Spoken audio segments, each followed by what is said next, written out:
started. RIZR is in here. Hi, RIZR. I just got your text, by the way. I think we can actually test it in just a bit. Let me just make sure all of my setup is ready. Okay.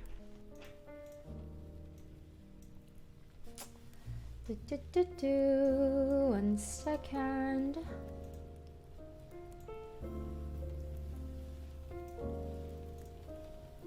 All right. Let's get this started. Okay. Hello, everyone. Hello. How is everyone doing? I feel like today, this is like actually such an early time for me to stream. I feel like I haven't streamed this early before. You know, I feel like I'm always like streaming around like 11 p.m. like 1 a.m. But yeah, I think today is going to be a very special one.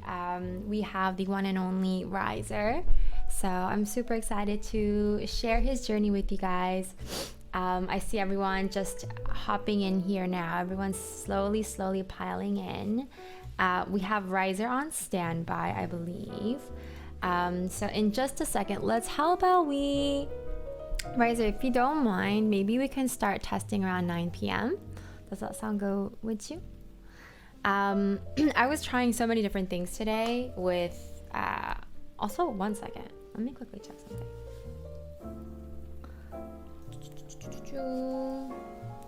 Okay, I think we are actually pretty good. I actually have to update something that I completely forgot to update. Today, you guys, I had a really late lunch and my mind is a little bit everywhere right now. So I apologize if I seem a little spaced out today. But I promise once we have RIZR in here, we're going to be just fine.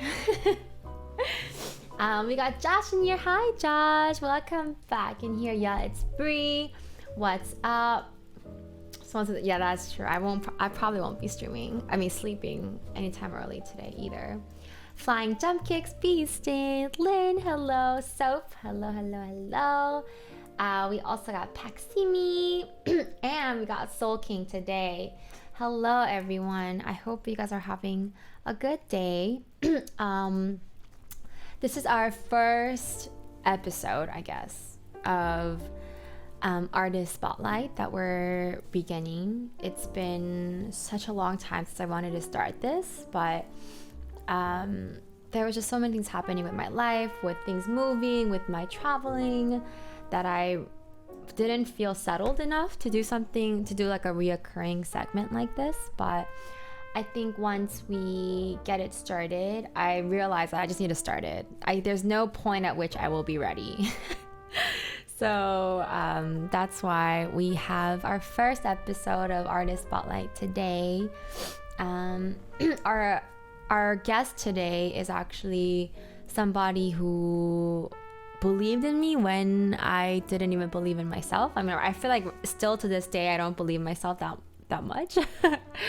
But this RIZR has been there for me musically and as a creative ever since like 2019, actually. I think 2019, 2020.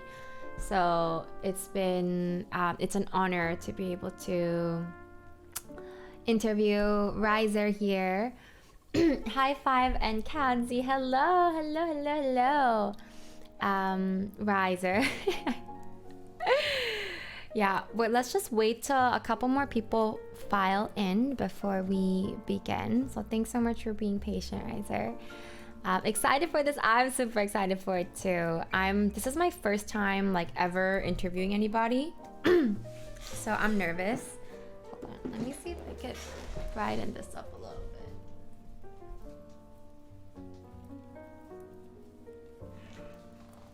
That might be too bright.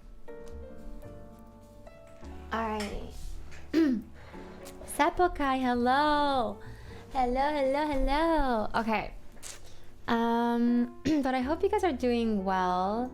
Otherwise, RIZR, I have some fun news for you. So Dawn from that event reached out to me, and so we're collabing on a song. I've been to the studio once, and I might go tomorrow or the day after to record some stuff. But Dawn is incredible. Hi, Nix. Hello. Welcome in here, everybody. Okay.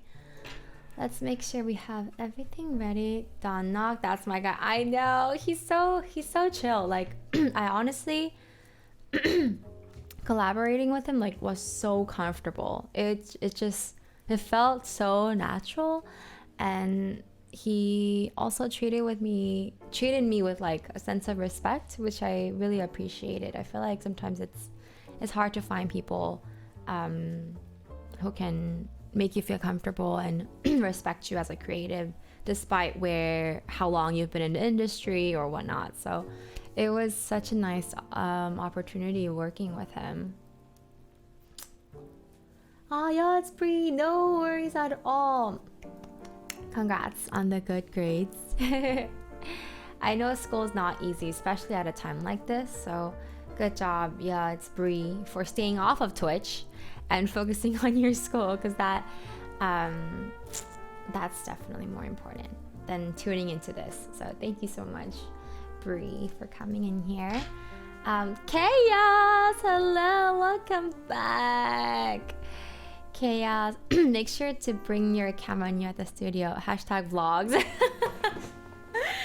Josh, that is true. I feel like I'm always so self-conscious in terms of like whether the other person is comfortable with the camera. So I'll ask Don next time, because it was the first time meeting him and I wasn't gonna pull out my camera but like, hey, let me vlog this.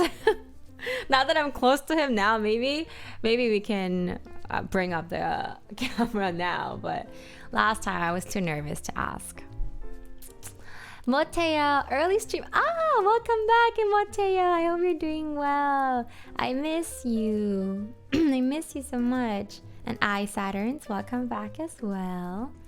All right, let's go ahead.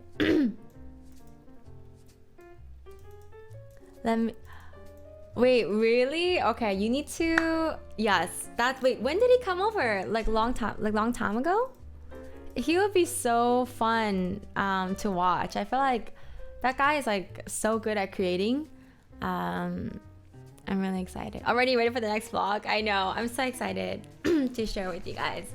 This next vlog is packed with events. Like I'm having a hard time editing it because there's so much that I want to squeeze in. I'm actually thinking of splitting it in half and having a part 1 and part 2. That's just, I feel like my LA trip I filmed a lot. So yeah, but I feel like the next couple of vlogs is gonna be, they're gonna be my long hair. So it won't be, it'll take us some time to get to the part where I cut my hair. Oh my god, that's amazing, RIZR. I did not know that you guys knew each other for such a long time. Yeah, Don was super chill. Like his mom, we also met his mom. His mom was in the house, so his face is so cute. It's so nice. We love advice. Hi, your local on by Jade. Jesserain, no worries. Welcome back in here. Family things. Okay, well, everybody's checking their followers right now. All right, you loyal folks. Why don't we get started with the interview today? We're gonna just so that we are prepared. Inbi. Oh, I see. It's Inbi. Okay. RIZR, can we have you in the Zoom link now? Need more time? Okay. Okay, we can. RIZR, whenever you're ready, just let me know. Just let me know. You don't have to be nervous. It's gonna be super casual. Like, I'm not even gonna ask you like serious questions, so don't even worry. 2 minutes? Okay, okay. Take your time. Take your time. Take your time. Maybe in the meantime, I could sing you guys a song as we kind of get our gears rolling. What is everybody up to right now? What is everybody doing? Slash, is there a song request that you guys want to hear? I just had dinner, so I might not sound the best, but RIZR. I want you around. Okay, well, good thing that we have Lynn in here because I know she will appreciate this song. Jiasu doing some stretchies. Ooh. Did you come back from a workout? Just start chatting. Chanting? Just start chanting? What do you mean? Try not to fall asleep. Oh, Mote, wait, Mote, what time is it where you are?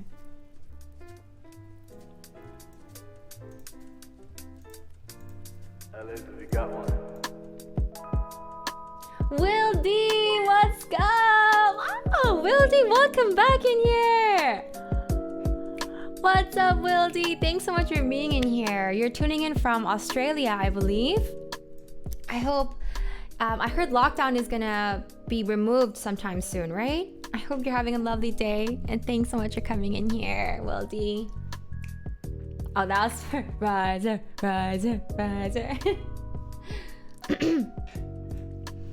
Alright, let's sing this song while RIZR gets ready.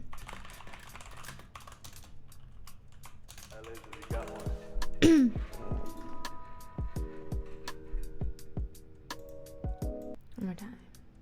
Hi, Solon. Our request open. Sure. It's not that I don't want you here. Yeah. It's something about the way you stare into my eyes. I know that I don't make things clear. Hey, what's up, Wildy? Every time I try to resist you, we can get away. Palm trees, beach views, ordinary day. All I wanna hear is inhibitions on replay. Sit right next to you. I'm not sure how I feel about you. Thinking we should wait. We don't really wanna, I just wanna get away. Sit right next to you. I don't wanna kiss you. Yeah, I just wanna feel you. I want you around. I want you around.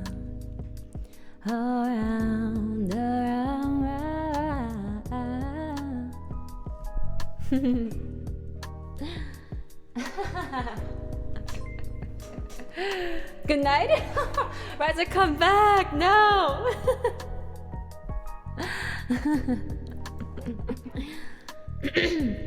Alright, so I'm so sorry I'm clearing my throat so much. I literally had like a very greasy meal before this.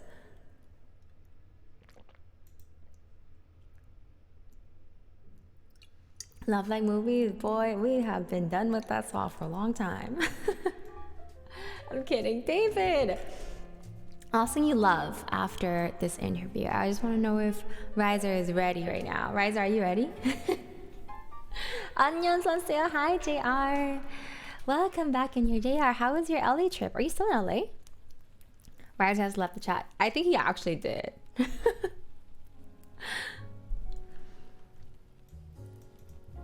Oh, Wildy, you are absolutely amazing. Oh, I'm so glad that you caught up on the VOD, and I'm so glad that you reached the end of it as well. I feel like the mantras always come towards the end, but I really appreciate that. It means so much to me. One of our good friends in here, I believe Duifem, recommended us to you, and we were like, yep, we have to raid Wildy. He is way too good. But I'm so glad that you're in here. Thank you for subscribing and also gifting a sub. Thank you so much. All right, RIZR is in the building. Okay, let's see if it comes in. Hello. Oh, Hey, can you hear me? Okay. yes, I can. Let me see if I can. Let's see. Okay, so it actually looks pretty good on my computer. So I think we'll be fine. Okay. Give me one second. Let me make sure my camera is set as well. His RIZR singing. I don't think you guys want to hear that. No. Okay. So I think, let's see. It should let me start the video. But it's not letting me do this. Let's try this again.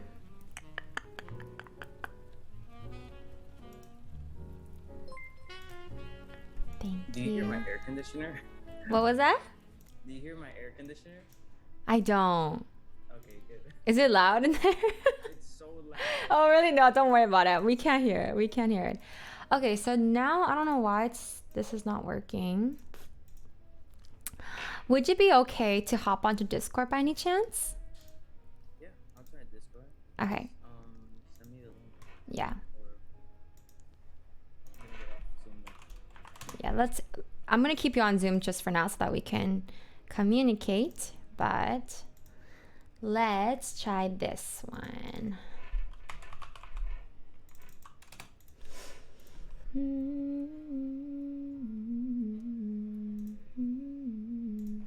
Okay, try going in here.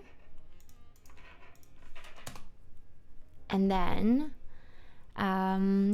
if you could scroll down in the channels, you can go to a Hangout voice channel. And then I'll drag you into a private chat.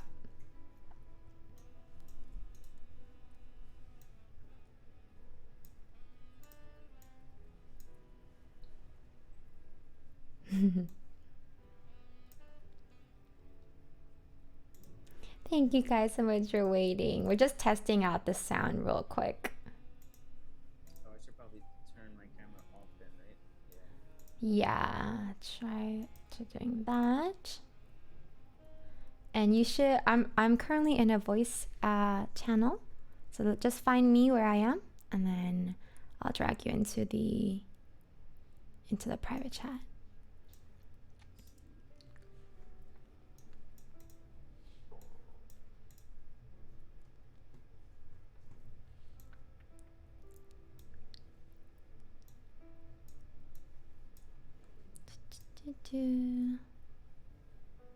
Perfect. Oh my goodness. Okay, perfect. I'm gonna drag you in here.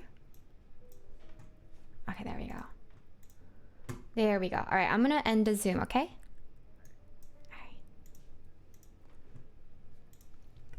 All right. Okay.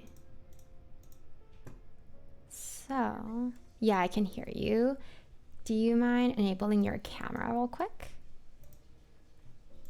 Perfect. Perfecto. It looks so weird. It's the opposite. It's the opposite for you? Yeah, I know. Okay, so now...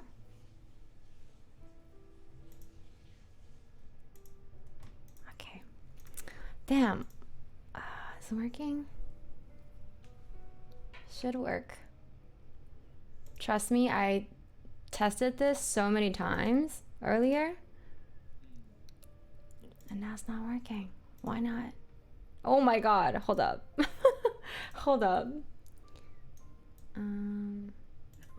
Well, I don't know what's happening right now. Alright.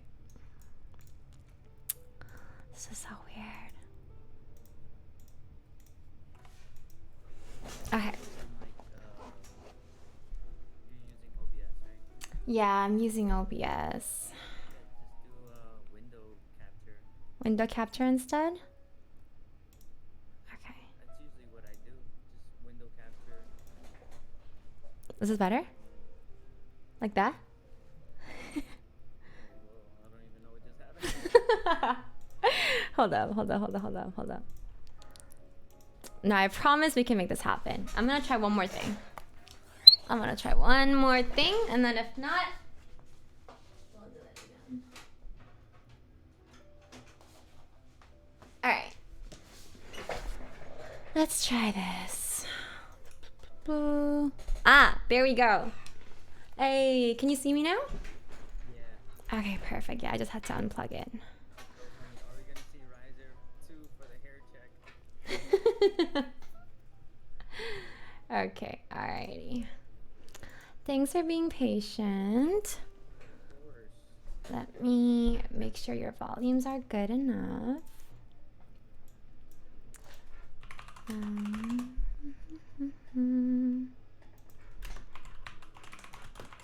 have time to grab something? Yeah, go for it. Alright, I'll be back. Go for it.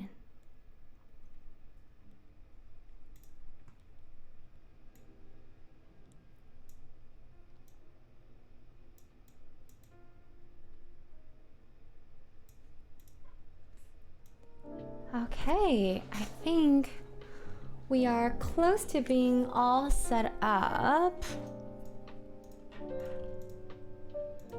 Thank you guys so much for waiting.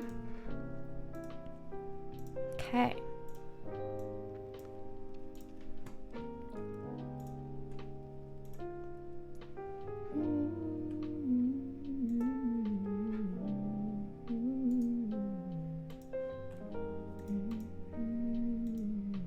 Ready whenever. Ready whenever? All right, I think. Okay. Okay, I think I'm ready too. Alrighty. Let's kick this off. Could you say hello, hello? Hello, hello, hello. Okay. Chat, can we confirm that you guys can hear him clearly? Can you hear me? My name We're is ready. RIZR. Okay. Let's transition. Somebody said we all ready. We all ready. Loud and clear. Loud Okay, and clear. perfect. Alrighty, everyone. Ooh. Oh, this looks nice. I'm looking at it. It's gonna be Artist trippy. spotlight. Because Yeah, I no, think it's like, I think I gotta pause the screen for a sec. Yeah. Okay. All right, let me this is look better. at you too, and then I'm gonna pull up chat on the side. So this is Alrighty. what it feels like To be what? to be interviewed. Everybody, please, can we have a please warm welcome for RIZR? Yay! What up? What up? What up? What up? What up? What up? What up? Honestly, it does look like we're in the same room. We have a very similar color palette, you and me. Yeah, we kind of do. We kind of do.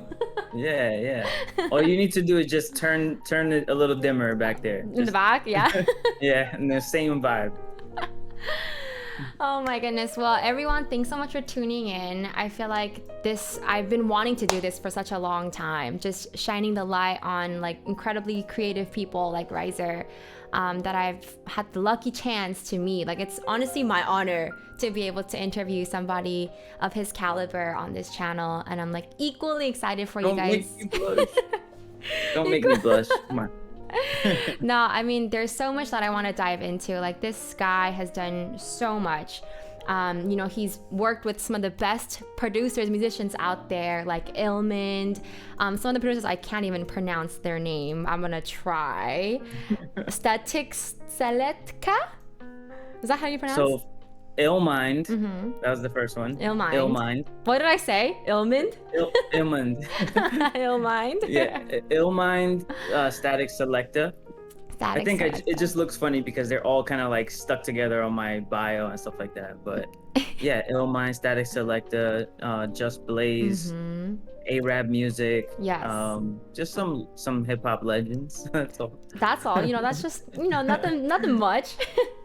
But I think the reason why I think you guys would really enjoy somebody like RIZR is because he has so much dedication and focus on building community, and also a lot on self-growth and pursuing your dreams. So I'm so excited to talk about it on this stream with you guys. So again, please welcome RIZR. Thank you. I just want to begin by asking you, how has 2021 treated you? I feel like this is like such a weird time where we're like adapting to the pandemic, but it's also like a different type of normal. We're like getting back to it's like such a weird anxiety slash peace driven time that we're living in. Yeah. How are you? I And think yeah.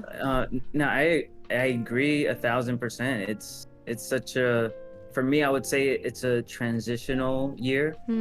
Um and that's so crazy for anyone to say, because sometimes you feel like you have everything figured out. Yeah. You have those days where you're just like, I know what I want to do with my life, or like maybe you've been pursuing something and you think like, oh, this is what I want to do. And actually, like a lot of people, you had to question a lot of things that happened 2020, 2021. And this year, actually, for the first time since I started making music, was the first time I ever said to myself, do I want to continue making music? No, I you're know. kidding me. I know. This is actually What? this is the first time I mention it to anybody. Wow. Um, and I think it's super important to voice that, because it it was a transitional year for me, learning what I've already accomplished and questioning it Yeah. still, but then kind of finding the passion again, within all the havoc and madness happening, personally, like in my personal life, plus in my professional life, because the pandemic stopped a lot of studio sessions, no more DJ gigs. Right. Basically I was just home watching every single Netflix show possible. I got back into gaming, and Twitch, like just finding a kind of a community and a platform where I see that it was thriving more than what I was feeling was happening in, like, Right. in real life. Right. So I just questioned, like, do I want to do that? Do I want to go back and do all that stuff? So I think, to answer your question, like, how am I doing in 2021? I feel like I'm just transitioning again. That's it. It's like I feel like there are moments where I feel like, oh, I've been doing this and this is what I want, but at the same time I feel like I'm just getting started. This just feels like it's for the first time. It feels like 16, 17 years old again, starting making music and pursuing Wow. this, and I'm excited all over again for all the things that are happening, including watching people bloom like just watching all this stuff happen. It just feels refreshing. It feels like a transitional period. Yeah. I feel like I'm surrounded by a lot of good energy, and that's really how I see 2021. Wow. Oh my goodness. There's so many things I want to like tackle just within what you just said. But that's so incredible for me to hear that like you've like had to kind of take a step back and kind of just reflect on where you want to go and like refueling that passion again. I feel like that's actually so inspiring to know that somebody's like so established like you have these moments of like questioning and these moments of doubt. Yeah. Just so that the chat knows all the incredible things that you do. He just mentioned a little bit about DJing. So he also, previous to the pandemic, I've had the incredible joy of witnessing RIZR DJ at the place. Remember where it's like Yeah, it midnight. was shout out to my guys over at Silver Yeah, Factory in Silver Brooklyn. Factory. Yeah, Yeah. some of the best Korean food that you could ever have in Brooklyn. Yes. Um, Yes. great people. But yeah, no, I remember those parties. Those were great. Those Yeah, were dope vibes. it was so nice. I mean, Riser DJs, he also produces music. He's an audio engineer, even a sound designer. And like you said, just recently he started streaming on Twitch. So if you haven't given a follow, we gotta shout him out. Sigma, if you can help us shout Riser out for me, that'd be amazing. So I guess during that period of doubt, there's a saying that these days or a question these days that has been like roaming in my head is like, how do we stay grounded when the ground below us is constantly shaking? I like that. Yeah, so I wanted to know like this through that time, like how were you able to like get to a point where you feel a little bit more peaceful? Like how were you able to stay grounded during such a tumultuous time, both emotionally and physically? Um, I think one was mainly kind of confronting what I was feeling. Mm, So a lot of people have their own way of dealing with things. A lot of people have their own way of explaining why they're feeling certain things. mm. For me, for a long time, I chalked it up to be like, well, I'm just a Scorpio. Scorpios are to Hey, themselves. let's go. Like, we don't like asking for help. Yeah, we don't. We deal with issues on our own, even Mm-hmm. if we're struggling. So I kind of, for a long time, just dealt with it myself. And I Mm, think I I kind of like internalized all these problems. I just was like, oh, this is something that's going on with me. And I mm, rarely voiced what I was feeling to people. And one of the things that really helped me, how I dealt with it, was talking about it really to other mm, people.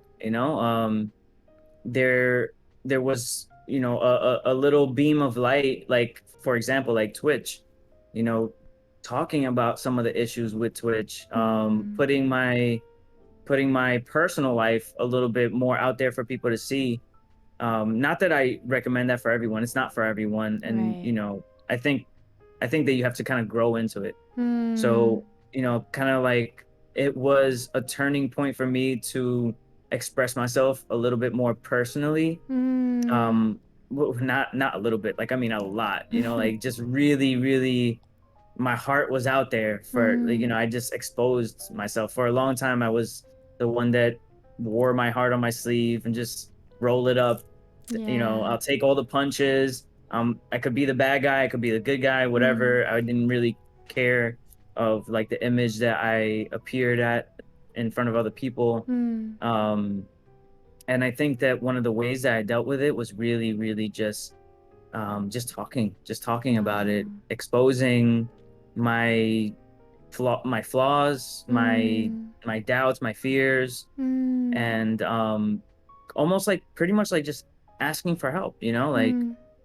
uh I could write a paragraph long caption on Instagram about how I was feeling, and seeing how people responded, like Right. DMs or leaving comments. They're like, wow, like Mm, I never would have guessed, or like, damn, like, you want to talk about it, like it doesn't matter if the person was, someone successful or someone that just started Instagram. We had some really cool conversations on wow. Twitch as well, and some Zoom chats that meant a lot, talking about mental health and a Mm, bunch of stuff that really, really, especially this year, like I said, it's a transitional period for me, and yeah, also, like, I guess, kind of like confronting it myself as well, like, because you can't just talk mm. about it and expect someone else to kind of solve Tell these you, issues for yeah. you. Yeah, so just dealing with it myself, really Mm, having conversations mentally with myself, even sometimes out loud. Some people mm. might be like, oh, that's crazy, whatever, but sometimes actually talking about things out Yeah. loud when you're by yourself helps so much.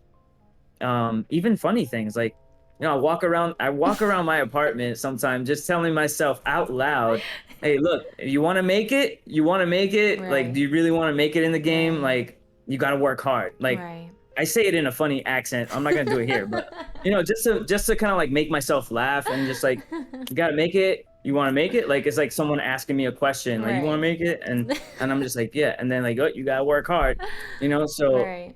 just little things like that Mm, really keep me grounded, um because there's so much that you deal with in this industry, mm. with personal relationships, with professional relationships, Right. a lot. I know Right. it's a long-winded answer, but No, these are some good, of the things that totally. I did, or I still do, to kind of like keep myself grounded. I love that. Honestly, like I sometimes like look at myself in the mirror too, and like let's say I like went through a fight with somebody, I like solve it out by myself like through the mirror. I'm literally like talking to myself like as if I would like talk to the person, but I resolve it by talking to myself, and I think there's something super cathartic about like saying these like intangible things into like tangible words. Mm, Like I think Lynn actually in chat mentioned how like there is something so comforting when you do speak your mind like that, and when you are vulnerable, that you're reminded that you have a whole community behind you, that you have people who will actually truly support you and truly relate with you. So it's amazing that you shared that with us, Riser. What are some yeah. of the things that you actually talked to, like when you say you were vulnerable, what are Mm. some things that you had to face as in this transitional period? Like, you mean when I'm chatting with other people, or like just Mm-hmm. in general, like being vulnerable about stuff? Just in general, being Mm. vulnerable. What are some of the fears that you had to confront, Mm. or what are some of the things that you had to like really sit with? Yeah. Well, first of all, I want to say shout out to my guy, Genius. He's in Oh, the chat right now. genius! My What's guy. up, my guy? Guys, follow Genius. Yes. Certified gold producer, has worked with Tori Kelly, Dr. Dre, Swiss Beats, Let's all these go. amazing people. Let's Go go. follow him. And shout out to Tofu Senpai too. So some of the things, I guess, I mean, we can get real personal right now, Mm, but I don't know how personal, we're getting whatever here. you're comfortable with.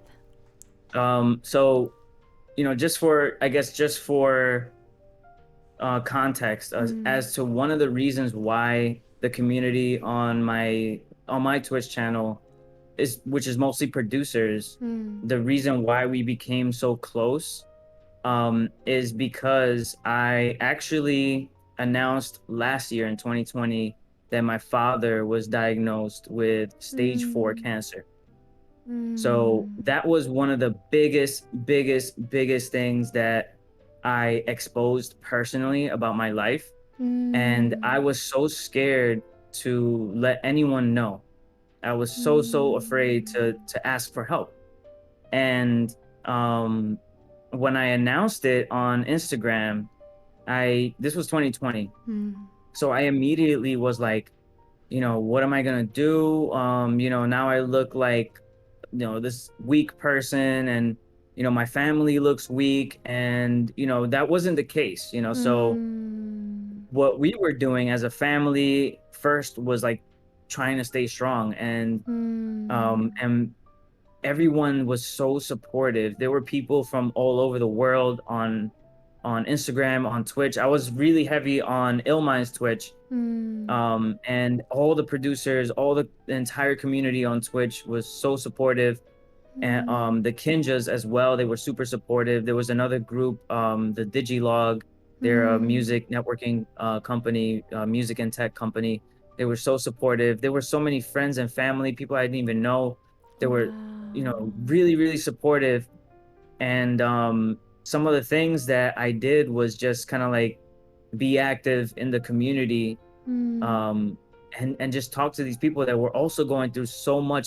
Like, mm, it was incredible to see, the stories that I heard, just connecting with people, the advice that they gave me and my family, the help, the support, the monetary mm, support, the spiritual support, the mental mm, support. And that was really, I think, one of the not one I would say it's the most biggest vulnerable moment in my life, that wow. also made me realize that, we're all human. Mm. There's someone that's always going through something, whether you think that that person is living life perfectly. They have an amazing story, an Right. amazing boyfriend, girlfriend, house, car, child, whatever. Like, there's Yep. people that it's just, this is life. This is Mm-hmm. what people go through in life. Mm. So um that experience alone opened up my eyes so wide to the rest of the world. Like, and I've traveled Mm. for music. I've done shows with some of my idols. I've been in studios with people that I never even thought I could be in the same room with. And this moment that was so personal was bigger than all of that. Wow.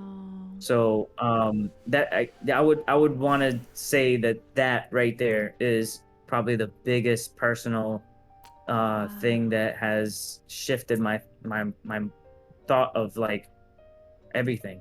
That's really last year and this year was really when things changed for me. So Oh my God. I know that's a lot. I just dumped a lot of stuff on you right now. No, I mean, oh my God. I have like goosebumps. I have goosebumps. You just telling me that. But that's amazing that like the whole community like reached out to you just based on like your personal story. And like you're Yeah. right. I feel like looking out like even till this day, I feel like when I look at you like from a digital presence standpoint, I'm like this guy is like killing it. Like you're like I'm just like damn, like he's on a different level. But just like the reminder that everyone is human like you said. Mhm. Um I think you're right. It does keep us grounded, and it reminds us that like at the end of the day, like we're just here to help one another. I feel like that's like Mhm. at the end of the day, that we are like brothers and sisters.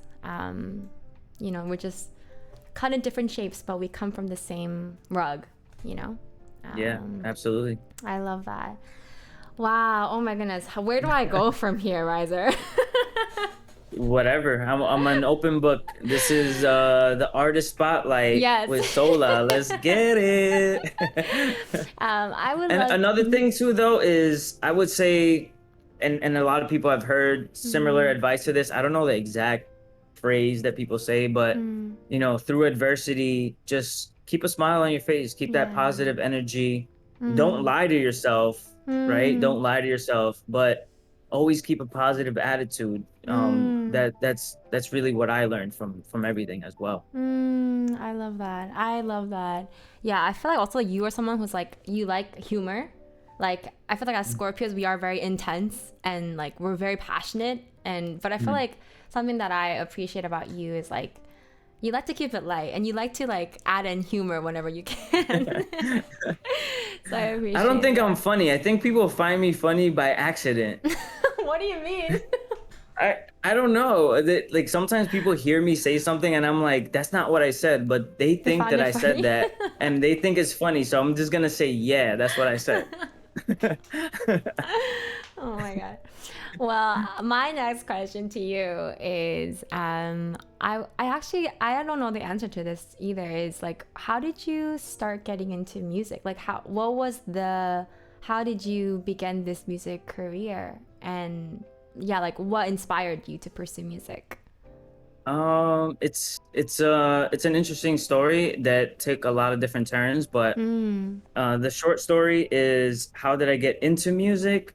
I'm just gonna like skim across certain things. So when I was a kid, I used to see my dad all the time with this like cassette tape recorder, Mm. like this like small cassette tape portable recorder, and he was always like recording something like he was like leaving voice memos all the time.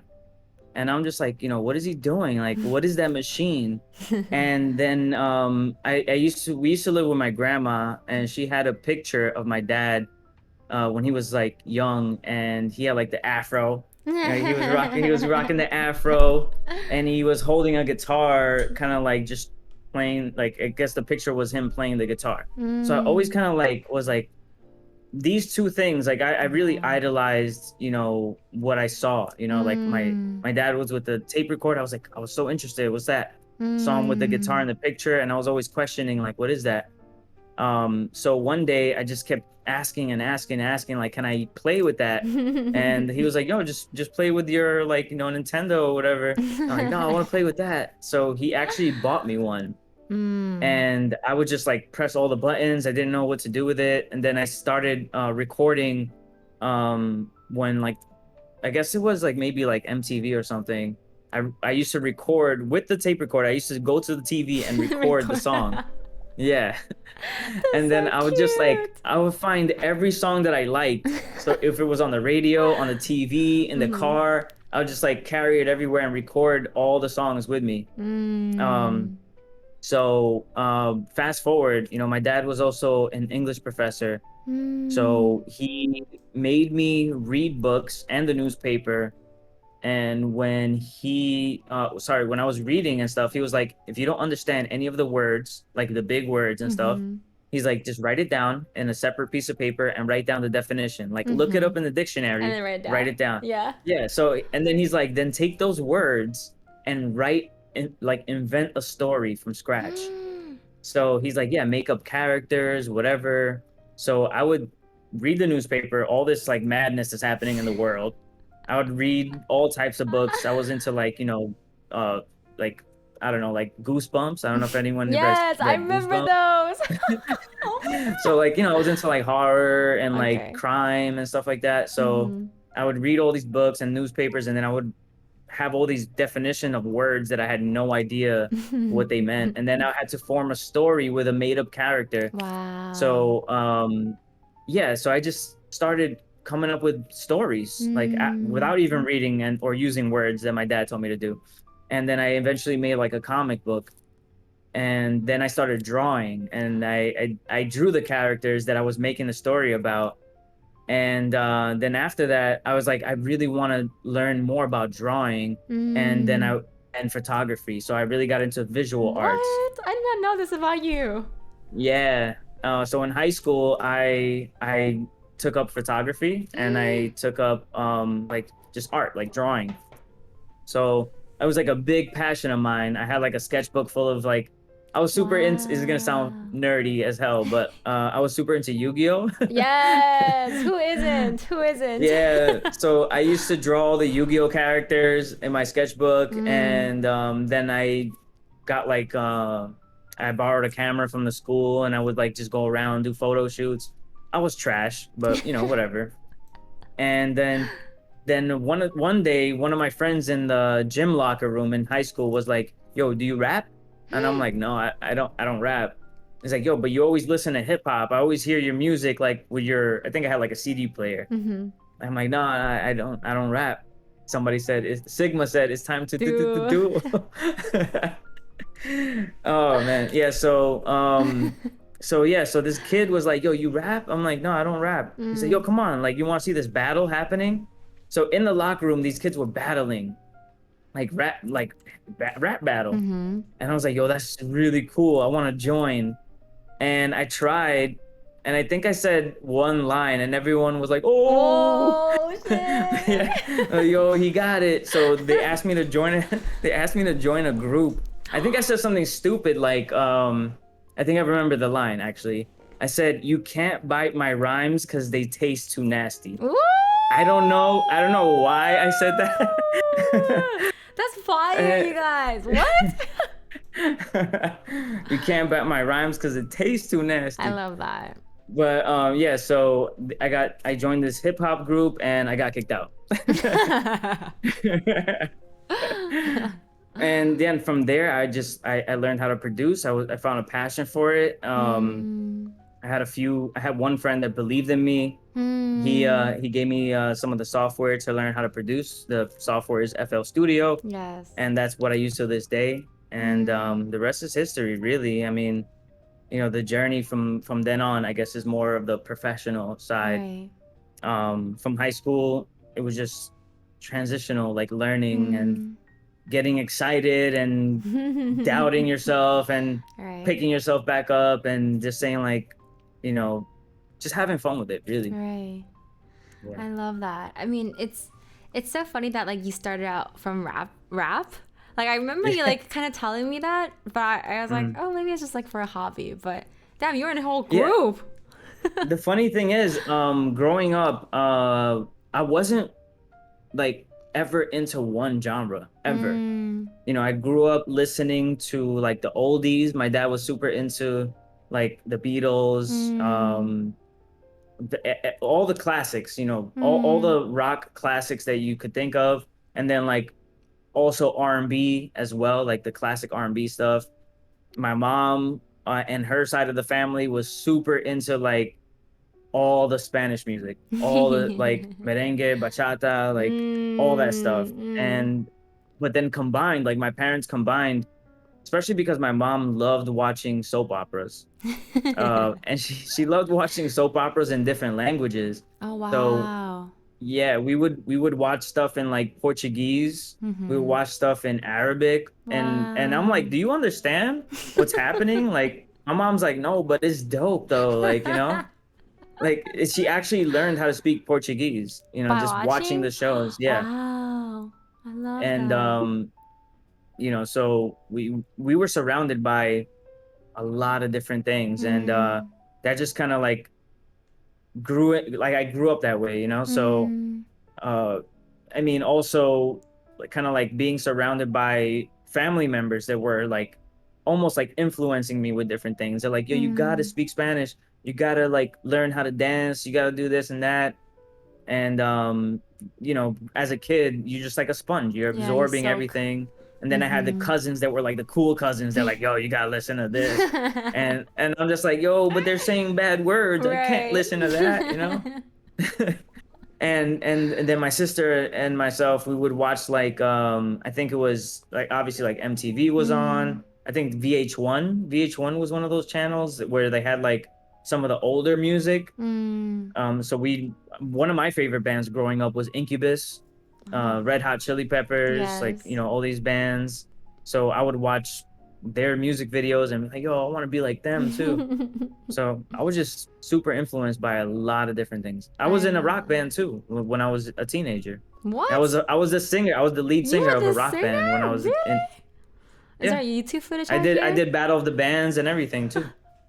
Oh my god, y'all, he's multi-talented from a young age. I love that. But yeah, I can honestly see that you like even just like hearing some of your music because I'm only used to hearing like your more like R&B soul tracks. But a couple of the music that you shared in the mixer was like not R&B. It was, I don't know what to call it. I don't know what genre that it's like hip hop, I guess more.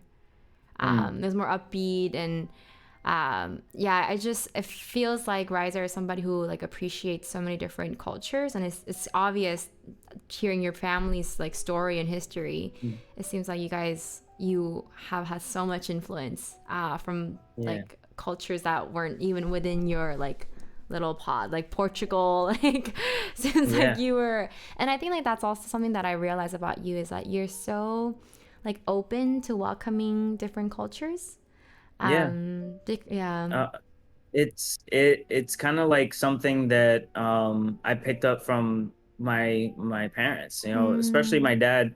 He was so welcoming to everybody. Like mm, this, I don't want to get into this too much, but mm. like even when you ever if anyone lives in a metropolitan area, you probably had this happen where you get a knock on the door, you get a ring in the bell, whatever, and it's like Jehovah Witness knocking your door to come in, right? They want to, or like anyone that wants to teach you about the Bible and stuff. Right, right, right, right. So we had the Mormons come in, we had the Jehovah Witness come in, we had all different type of Really? religions, and my dad would welcome them into our home, and because he just wanted to learn about how people think, what Wow. what what is it that you believe in, why do you believe in it. So Mm, as a kid, he actually used to ask myself and my sister to sit there in the living room and listen to everything, so it kind of really just those experiences opened mm, my perspective to like accept anyone for who they are, really, mm, no matter what background, what ethnicity, race, or mm, whatever, mm, what religion, anything, mm. sexual preference, anything. That really opened up my eyes as a young kid growing up. it, Wow. without even me knowing, I thought all of that stuff was normal. Right, it's obvious. Yeah, yeah. I wasn't like, oh, now we're cool with these people. No, like I was never like Right. that. I was always just like, wow, like this is what it is that Mm. everyone should do. That's it. Like Mm-hmm. this is it. So, Mm. yeah, that's it was a very interesting upbringing that Mm. I'm infinitely grateful for. Yeah. Uh, Obviously the world doesn't work that way, unfortunately. Mm-hmm. Everyone has to deal with the downfalls of other people, but Right. that's how I grew up, and that's Mm, why I keep my mind open at all yeah. times. I love that. I mean, like, I can even just trace it back to the first time that I reached out to RIZR. So we have a mutual friend who is like, who was my hairstylist. And she actually is the one who first ever bleached my hair blonde. So I went from having straight dark jet black hair to like having like the lightest color. And it was like a 12-hour session. You know, Bianca was at Oh my my house for God. 12 hours, like since 8 Wow. a.m. But Shout out to shout out Bianca. to Bianca. She also streams. I think Yes. it's Blue She's dope. She's Bianca. dope. Blue Blue Bianca. Bianca. She's really Yeah, dope. I love her. She's amazing. But I remember talking to her about my music passions. Back then, it was so like I didn't even know what I was doing. I was like, I just like singing and I love singing. And she's like, oh, I have a friend named RIZR, and he's like really good. And I think he does like R&B. I think he does. And so she introduced me to RIZR, and we ever since then, when you invited me over to your studio, that was the first time ever since that I've been to a studio, period, with the Wow. professional mic. um Wow. yeah, so when I went over to your house, like you made me feel so comfortable, and like for somebody who's never done or recorded music anything like this, Mhm. like I could already tell that you were super open to like just like letting me into your house, to like to your Mhm. world, to your community.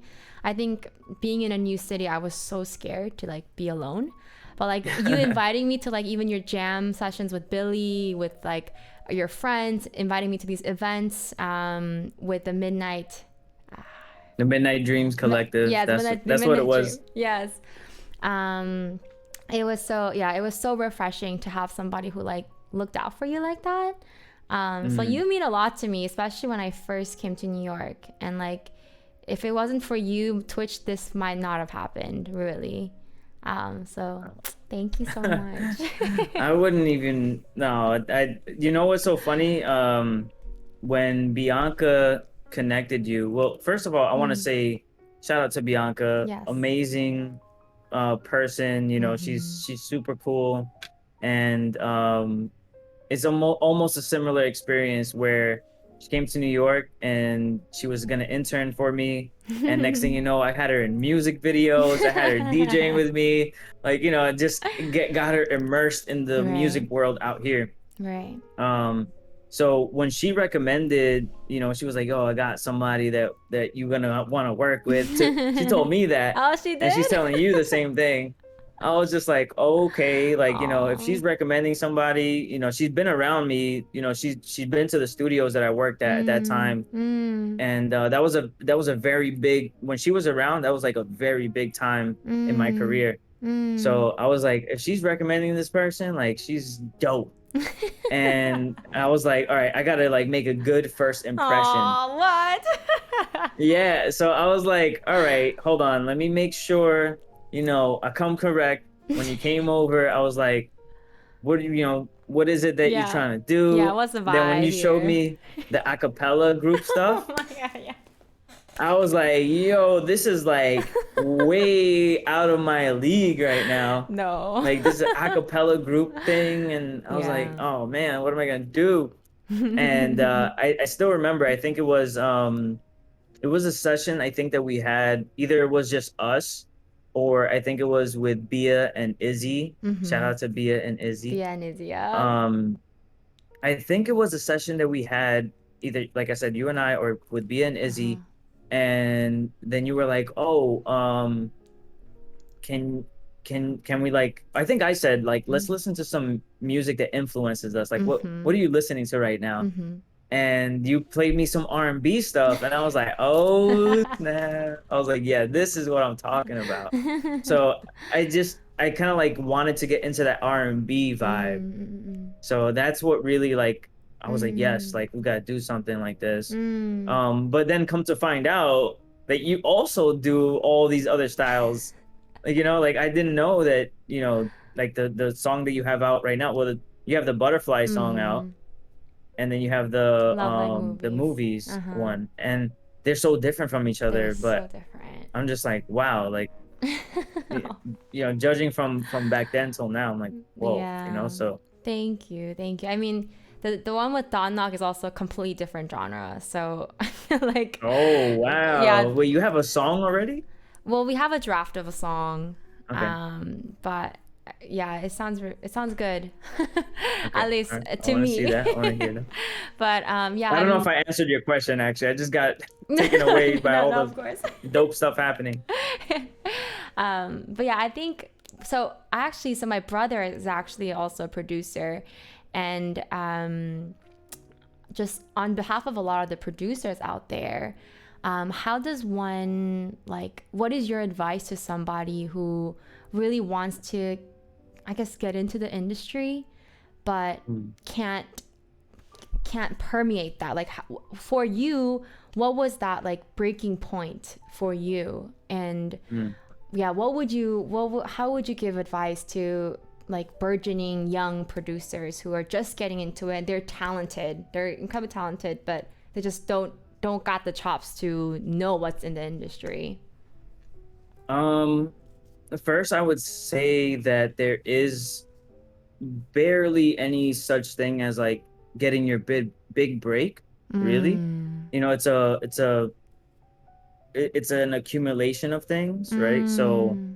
number one, I would say to anyone that's kind of like just getting started, or maybe you're, you know, waiting for that time that is like, Mm. okay, I'm achieving something that I wanted to accomplish, is really put in the work. That's Mm. honestly it. Like, I would say this, and I'm gonna keep it super transparent, super Mm. honest, because that's just the way that I am. Mm. The work that I do now Mm-hmm. is way less effort than how hard I was working, 5 years ago. And Interesting. sometimes I try to envision what was I doing back then, and what energy was I feeling, what kind of talks were like, anything that I could kind of just gather to tell myself, like, how can I get that energy back? I want to put in Mm. as much work as I did back then that I want to do now. Mm. And the real thing is that when you put in all that work, is not that you're not doing the same amount of work, is that you already did so much that Mm. things feel easier, Wow. so when I'm in a session these days, uh I could knock out three. Like the other day, I just did 3 songs in 3 hours with an artist. Mm. Back then it would take me probably 3 sessions to do Right. one song with an artist, Right. so, and it also depends on the artist level as well. Mm-hmm. But with things like that, is number one, always put in the work. Like, Mm.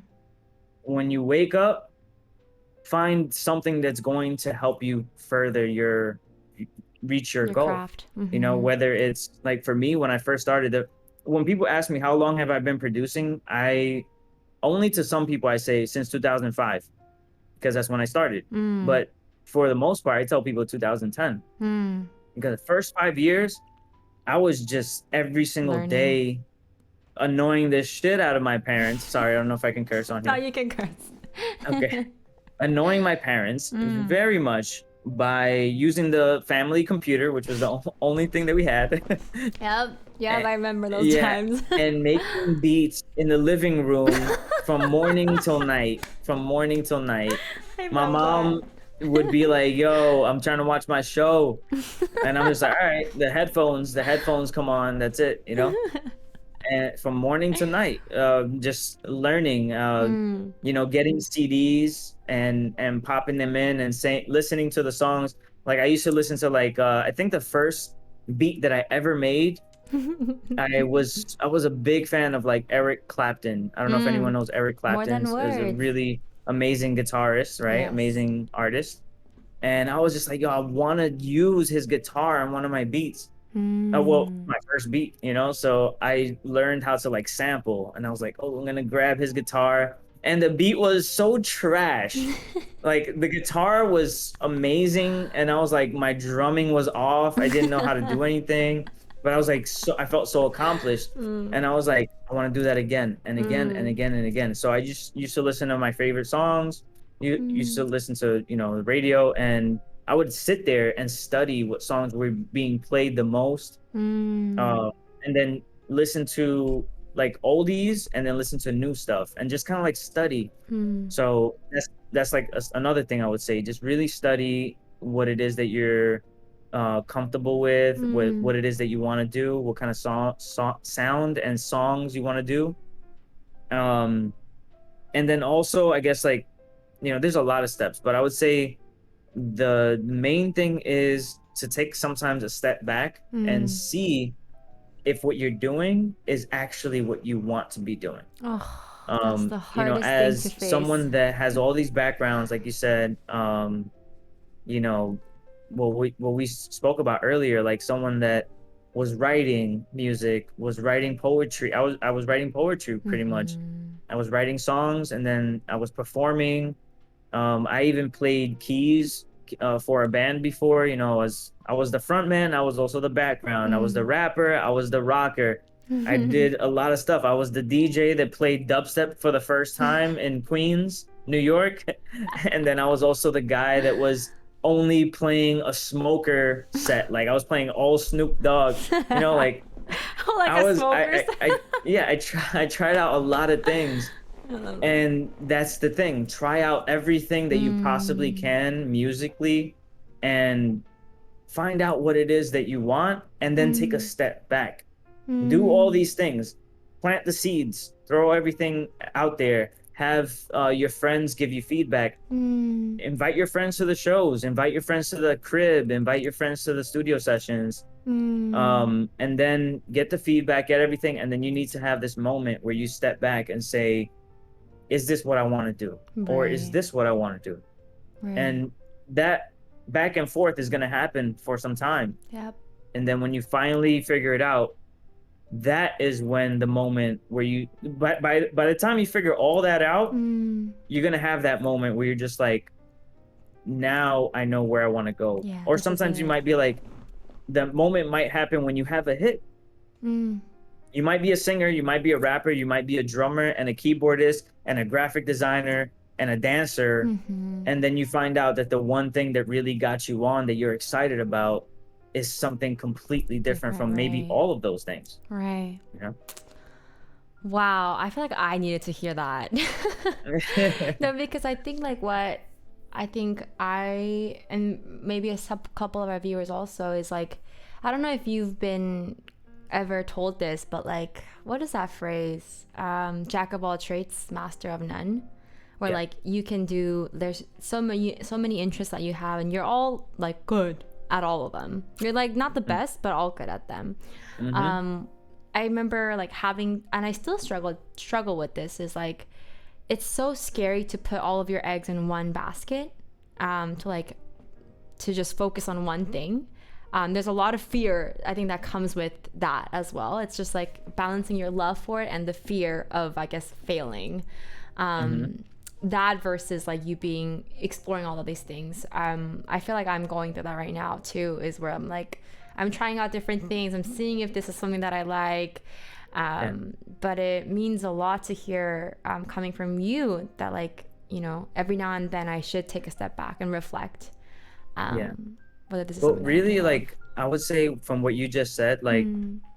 I think it's important to realize that fear Mm. is just another form of you being excited about the journey. That's Mm. really the optimistic side of it, right? I Because love it's that. something that you want and you don't want to fail at it. Mm. But if you don't go for it, you're going to fail. Yeah. So you even thinking about, well, if when I do this, is it going to do well? Mm. Like, you already giving yourself that pep talk. You're already Right. doing that. So just continue doing that. Right. Don't let yourself fall by the wayside and be someone that would say later on, I Mm. what if I did that? What if I, there are going to be a lot of, no matter what, you can't do it all, right? So if you're a jack of all trades, master of none, there's going to be a moment that either you burn out, or you're Right. going to realize, what is it that is your strong point? What's your Right. strong suit? What is it Right. that you're actually a master at, because Mm. a jack of all trades is a master of one at least. You Mm. know, it's just that you want to continue doing all of these things because you can, Right. because you want to, because you feel the need to. Sometimes you have to. Sometimes you Right. need to financially support yourself, and you need to do the graphic design gig because it's paying for your studio time. You know, Right. I know a lot of producers that do that. I know a lot Yeah. of artists that do that. You Yep. might be working at Google, at YouTube, at Facebook. You might be working at H&M like I Right. was. I was working at H&M. Oh, guys, if anyone here needs a discount, no, I'm just kidding. I don't have that discount anymore. It's over for that. But Mm.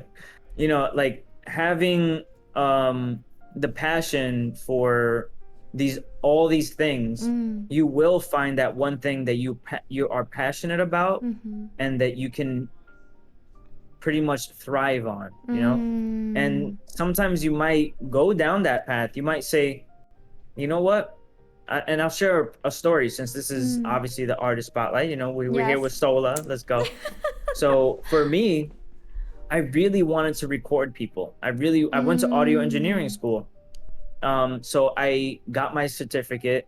I graduated with honors, you know. Let's go. Um, Shout out to all my peeps at Institute of Audio Research in New York. So, you know, I was at the top of my class, Mm. and I was like, yo, I got this certification. I was already recording people way Mm. before that. I was in studios since I was 16. You know, Mm. so I was like, this is my moment now that I have Right. this certificate that I paid almost $20,000 for, to show my skill and my talent. So doing that for years and years and years, at different levels at my house, like you saw, I Mm. had a home studio. Yeah. It wasn't even like what you saw when you came to my home studio back then was nothing compared to what I actually had it like before. I was sleeping on a Mm. couch for 3 years because of how professional I wanted the place to look. I gave up my bed. I used to sleep on the couch. Mm. I had a vocal booth and everything. So, Wow.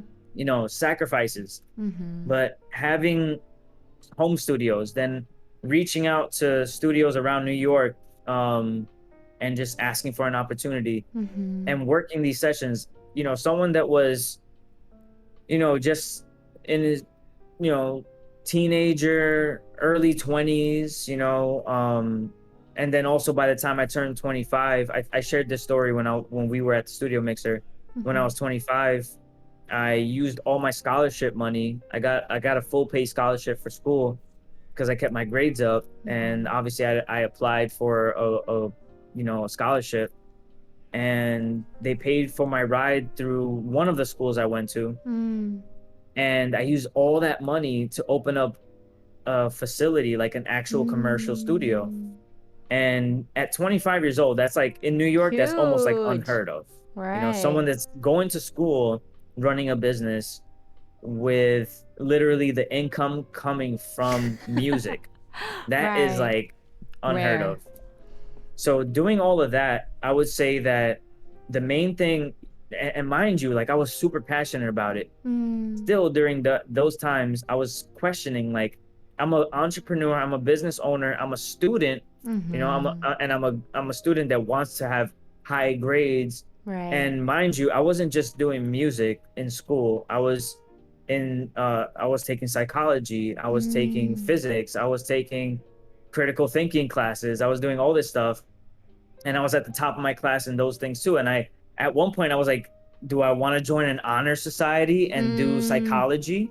You Oh know, I was shit, doing, what? yeah, like, you know, and they offered me all these things. Mm. So just thinking about all those things that you come across, Mm.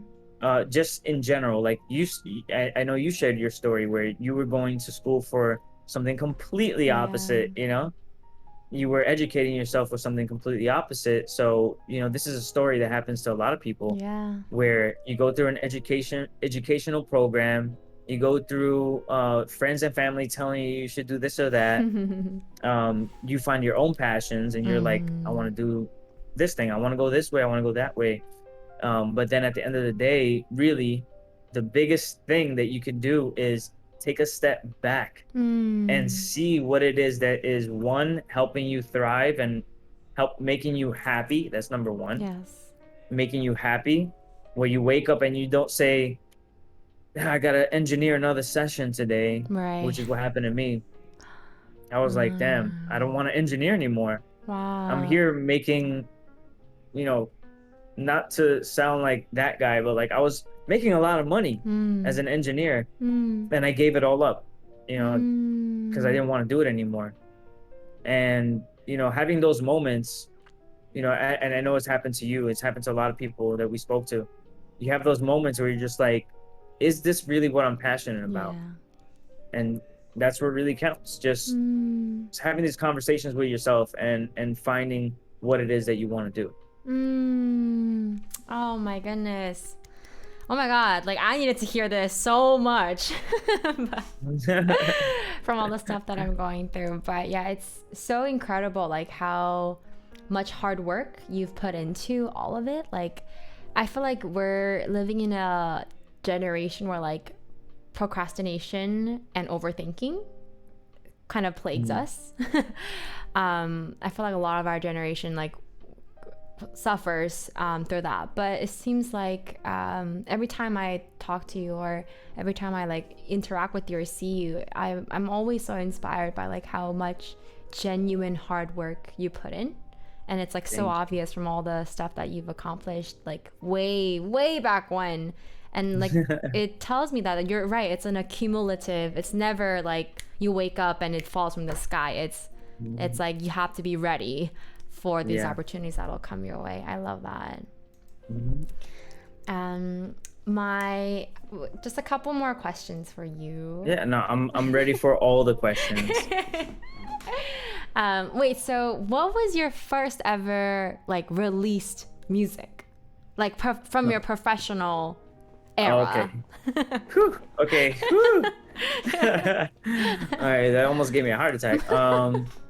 So, first Mm, professional release. mm, Ooh, that's a good one. There are a few. mm-hmm, I would say the first couple of ones were not things that I produced. It was things that I mm. engineered. So like I was the recording engineer for the artists. Got you. So yeah, I would say maybe like one that was kind of like the most impactful in the Mm-hmm, beginning of my career. mm-hmm, It was recorded in the same room that you came when I was living with my mm-hmm, parents. That's when I had the full studio. So like I had a vocal booth and everything. mm, I had an artist come by, two artists come by. Um, One of them was a good friend of mine. His name is Easy the God. mm-hmm. Easy the God. He's a really dope artist. Mm. And he invited an artist that was unknown at the time. So she came through, and I was like, okay, cool. Like, this person seems chill. This person seems cool. They both collaborated on a song, Mm-hmm. and then they put the song on YouTube. It was just a Mm-hmm. song that I recorded to. Again, I Mm-hmm. didn't produce it. Of the original song was it was an ASAP Rocky song, and they just took the instrumental and they did their own version to it. Oh, got it. So the artist then became known as Young Ma. I don't know if anyone here is familiar Mm. with Young Ma. She had that really big hit. It's Yum. called Ooh. Hold So up. yeah, Young Ma came to my house, and before No she blew way. up, before she became famous, her and Easy the God recorded at my house, Wow. in Queens, New York. Hey. Yeah, so that was really cool. I had a couple of Wow. other artists as well that later on they became really big. Mm. And we all still keep in touch, Mm. and it was all kind of like a journey that we all kind of went through. But that Yeah. was probably the first time that I was like, "Yo, I recorded that." I love it. And how do you think like your like craft slash artistry changed since this first release? How's my craft changed? Okay, so Mm-hmm. as an engineer, one, I became a lot faster and Mm-hmm. better at recording. Um, and now also I'm not recording at my house anymore. I don't even have a setup. Well, I do have a production setup in my apartment here. Mm-hmm. And I do have this really cool microphone here, but I don't record artists in my house. Mm. I do occasionally, like if someone, actually, I haven't recorded or produced for anyone in my house yet. Mm. In your new Um, place? but what has changed is that I work at professional studios now. So Mm. um, that's a big difference. That is a Yeah, huge yeah, difference. being in an environment where I'm surrounded by professional people, Mm-hmm. professional equipment, a Mm. history. Some of these studios that I work at have platinum plaques with some of the biggest artists that you guys know and love. I work over at Lounge Studios. I Mm. work at the Brewery Recording Studios, and also a brand new studio that just opened up in Brooklyn, New Mm. York, called Mm. FTF Studio 139. And these studios, well, FTF also still has a history as well, but all these studios have a rich history of like mega hits being made there, Mm. Billboard charting, multi-platinum, huge records. And it's it's a big difference when you have a client that comes into that space, Mm-hmm. whether it's someone that I know that I book or someone that the studio books, just the professionalism. Like I had a session the other day, maybe like a week or two ago, where I actually felt like, like let's say you get a job somewhere, Mm. and you're good at that job, but they're just like treating you like an intern. They're like, yo, can you get Yeah. us coffee?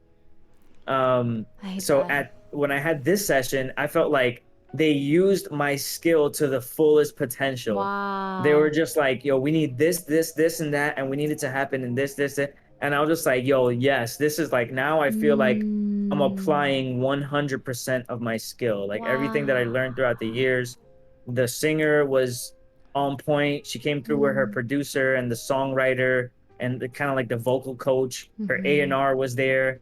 They asked the interns to bring up like 2 3 guitars, and like I was just like surrounded in this environment where I was just like, this Wow. is what I do. So Mm. obviously I don't want to have that experience all the time. I want Mm. to have some more of those chill sessions. But yeah, that's the biggest difference from like back then, Mm. 2010, I would say, which is when I would really professionally say I started. So Mm-hmm. like now professionally, just the environment has changed Mm. drastically, and the Wow. skill level has changed drastically. I Wow. can more than not bring the clients or artists or producer Mm-hmm. or whoever it is. I could bring their vision to life a lot quicker, a lot Mm. efficiently. Mm. And if not, then I can communicate how we can resolve that problem Right. better than what I would have before. Wow. Oh my goodness. I'm so like happy for you that Thank like you. you're now I feel like environment matters so much. Yeah. Like the people you work with and like just being even exposed to like situations like that. I feel like Yeah. that must have like I don't know. I feel like I feel so proud just hearing that story. Thank you. Thank you. I mean, there was a Mhm. lot of trial and error, not just now. I Mm. mean, I've worked in big studios throughout my entire career. Mhm. And I've had a lot of fail moments in big studios, and I've had a lot of amazing moments. Mm. So now it's just like, I know what I'm comfortable with. I know what I Mm. can accept, and I know when to Mm. say no. Like this is Mm. too much for me, or like Right. I'm not comfortable, or like I need help. Like Right. bring an assistant on, or I'll be the assistant. You know what? Here, I'll hand it off to you. You Right. do it, and I'm gonna observe and watch and get better. Oh, I So love that. I love that. And I guess being in the industry, is there something that like you would like to see more of, or like something that you feel like is still missing in the industry, like this needs to improve, or something that you feel like that you want to see more of, I Mm. guess, in the industry? Um, there are a lot of things, Yes. but I would say the top couple of things, the top Mm. few things I would say is a lot of artists have been doing it now, but Mm. like crediting, just making sure you Oh, credit the people. Make sure you yes. credit the people. You know, there has been issues in my career where Mm. I try my best to make sure that whoever was involved with me gets credited, Mm. but for powers beyond me, artists, Mm. labels, Mm. distribution companies, a lot of different things get in the way. Yep. And sometimes I end up looking like the bad guy. And I'm Oh. just like, trust me, I've tried my absolute best. Mm. Sometimes the message gets through. Sometimes it does get through. And then, you know, let's say, I mean, I'm trying so hard not to say any names, but there will be a situation where, like, let's say there's an issue where not everyone is credited, Mm. besides me. Mm. And I get it. In some cases, I get it. They see me as like the forefront. They see me as Mhm. like the face of the project, and I'm just like, okay, but there are people behind me that have worked Right. on this with me, and I've never been the type to want to take all the shine. As a matter of fact, it's kind of like the opposite. I always have been the type to bring the whole crew with me, Mm.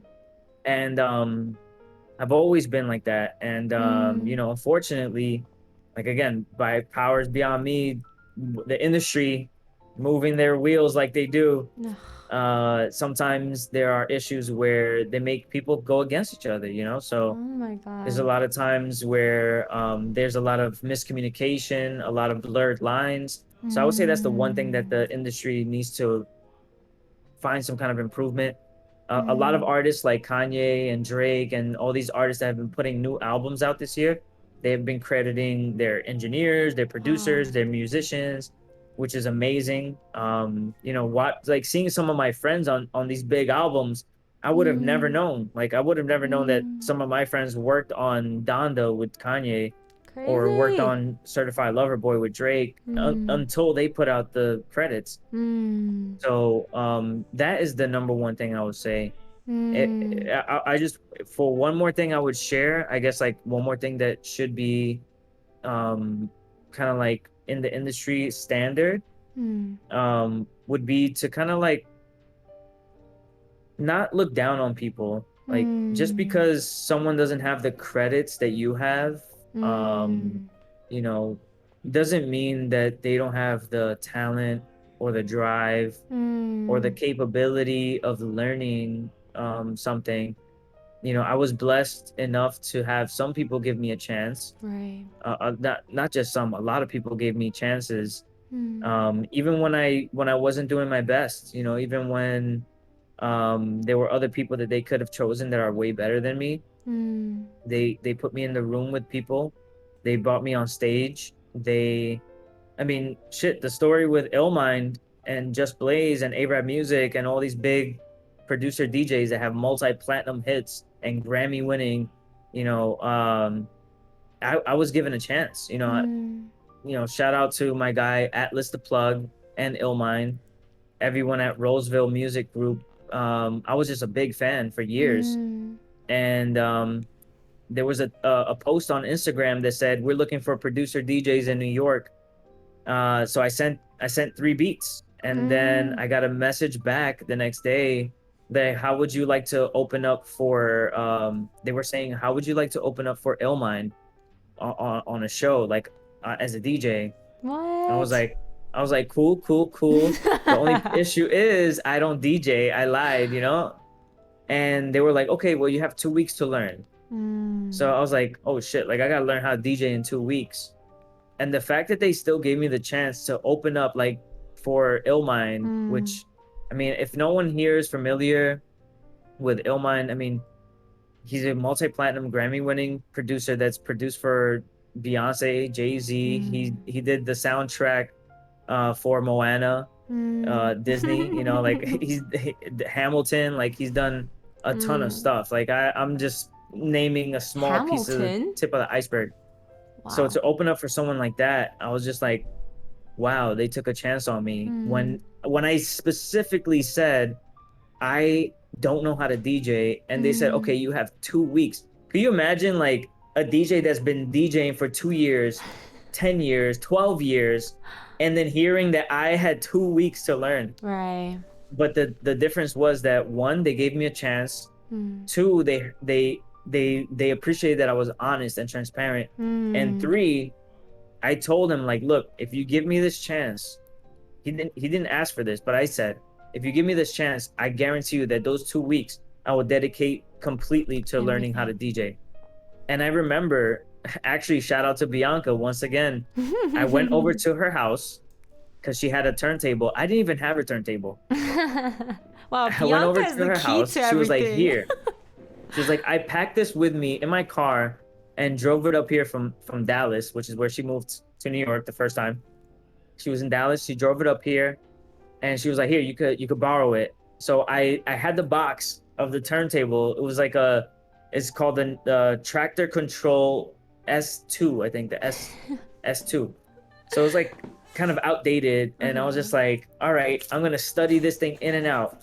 So for Mm. 2 weeks, for the first time ever touching, like professionally touching a DJ turntable, Mm. whatever, MIDI controller, I sat there and read the manual front to back. The Mm. box, I read every single thing. I YouTubed everything.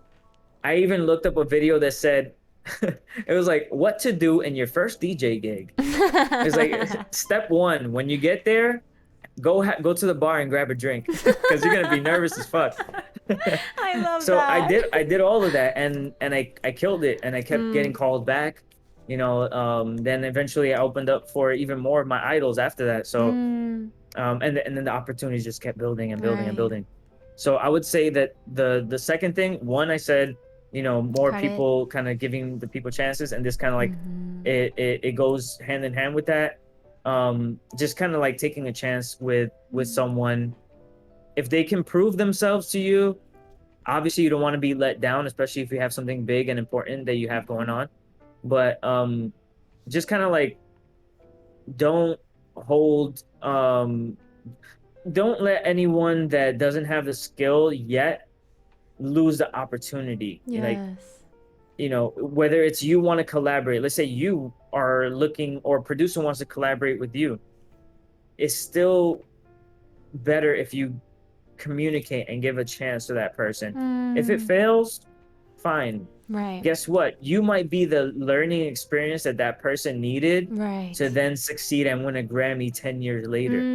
They might turn back and be Mm. like, yo, that one time that she gave me a chance, Right. like I almost gave up on music, but because she gave me Right. that one chance, I kept going. Even if she said no Mm. to my beat, like she kept going. I kept going. So really, that's it. Oh man, I love that. I love that. I feel like that's like you for me. Is that like I feel like you gave me a chance, which is why I continue to further pursue Mm. music. So No, but you didn't even need me. Like you no, were already trust on the me, right path. no.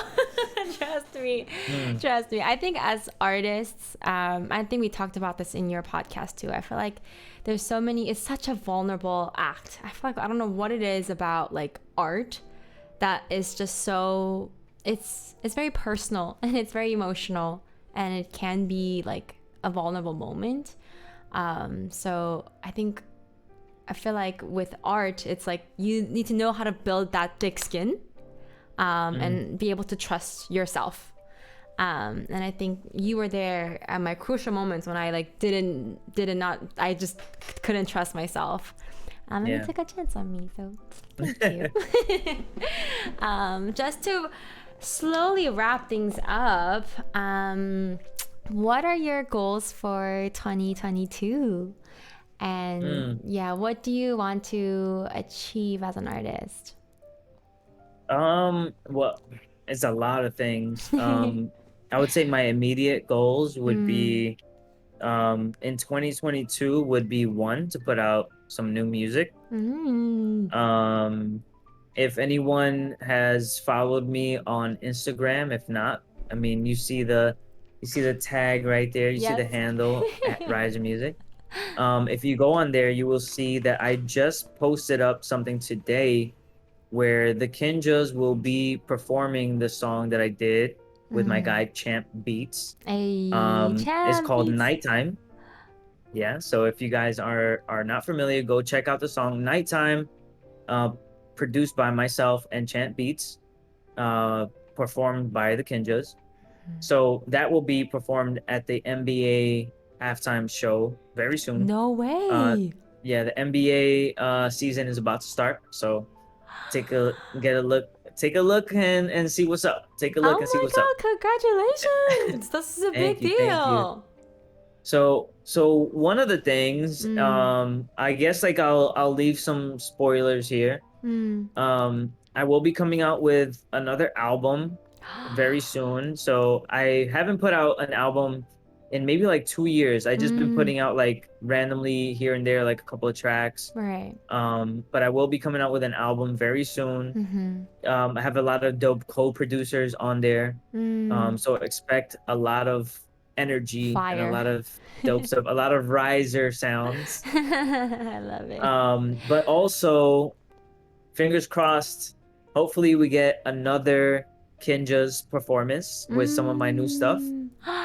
Actually today, because I was so excited with all the news of the NBA stuff and the Kinjas, and Mm-hmm.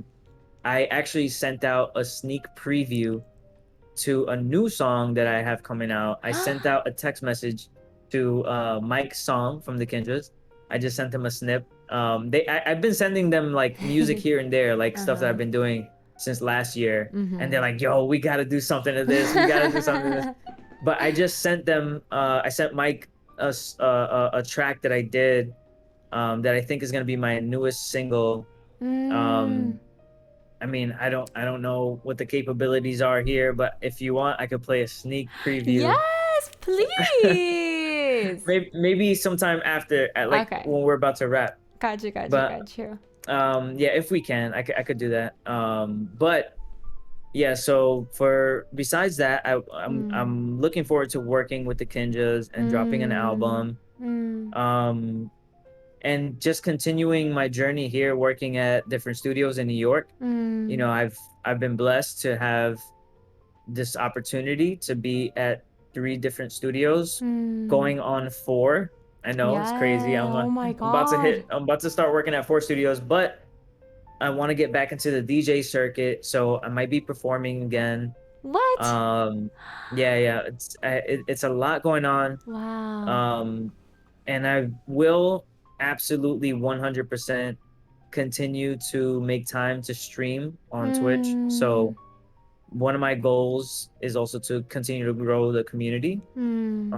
on my Twitch and do collaborations with people all over the world, Mm. hear what beats and music and demos and everything that people have to offer. Mm. Um, really, that's my immediate goals. Just drop an album, work with the Kinjas, continue to get music on TV shows, and Yes. hopefully, oh, one of my main thing is I want to get my music in a video game. That's Ooh. what I want to do. Oh my God. You need to talk. Oh my God. The community knows this. He should get on Goose Goose Duck. Have you heard of Goose Oh, Goose Duck? what is No. it? It's called Goose Goose Duck. So we actually we streamed this game called Goose Goose Duck, and Okay. the creators of the game actually popped in our chat and played Mm. with us. I think they're actually Oh. looking for like a bunch of creatives, but that's beside the point. If you want to contact, we got you. Oh, let's do it.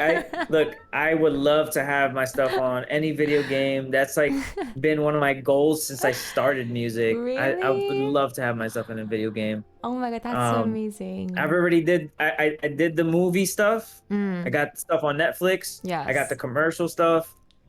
I would love to get my stuff also on a show like, I mean, shout out to everyone that watched Squid Games because like, Squid yo, that Game, show is let's crazy. go! I would love to get my music on something like Squid Games because I feel like I have Yo, that that style. vibe. I could make that type of style as well. Yes, I But feel that. yeah, something like that. And video games, Kinja's album. Mm. And then I guess my biggest goal for 2022 also would be with all that's happening, the Kinja's album, video game, Mm. Squid Game. I want to do a, I want to perform a DJ set with the Kinjas Wow. at a festival. That's really my goal. Wow, that would be so Yeah. amazing. We're Wow. speaking it into existence right now, Yes, guys. Come on, snap it manifest up, snap it it. up. Manifest it. Wow, this is Festival 2022, Squid Game yes. Festival with the Kinjas and RIZR. Let's go. Everybody in the tracksuit. I love that. Wow. 2022 is packed. There's so many exciting things happening for you. And like this community, like we'll all be like here to support you in whatever way we can. Thank We'll you. I be your biggest appreciate it. fans. We'll be your biggest marketers. We'll help spread the word. I love this. Okay, so I have one last question for you, but this is a fun Feel one. free. I have to go get it. Actually, it's in the living room. Okay. So if you want, would you be able to play us a little sneak peek of your song? Oh, a sneak preview? now? While I go All get right. it. Let me see. Let me You're see gonna if I be. could. I want to make sure that like you're able to hear it because Oh I'm yeah, not that's true. sure. Um, Let me see if I can pull it up right here. Okay. This is like, yo, this is like super exclusive Yeah, nobody though. clip it. Nobody clip it. I literally just sent this out today. And also shout out to my guy Insomniac. He's a producer that I met via Twitch. He was actually my first subscriber on Oh, Twitch, and we collaborated on this track. no And way. it's gonna be my first single that I put out. Let me see if I can pull it up. Thanks, Sigma. All right, so I'm gonna play a little bit, and you let me know. If I'm we not can sure if you're hear gonna it. be able to hear it, but let me just play a little bit. Okay. Are you playing Can you it? hear this? You heard that? No. Maybe on Discord it's hard to tell. Okay, so I think I know what I gotta do. Okay. Maybe if I go to the audio settings, Yeah, maybe. and then change my input to, because I'm using my Elgato Wave. Oh, the interface. Can you hear me or no? We can hear you, but oh, Okay, I'm gonna play the music. okay, play it. You hear that? Yeah, we can hear it. You heard it? Yeah, we heard it. Did it sound clear? It does sound a little bit muffled, but you might want it muffled if it's an exclusive track. Oh no, but I don't want it to sound lame. Wait, try playing it again.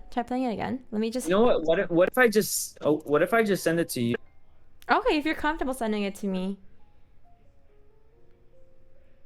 Okay, now we can't hear you at all. We can't hear you at all.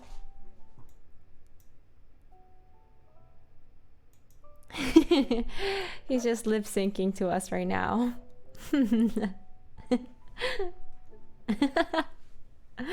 That's okay.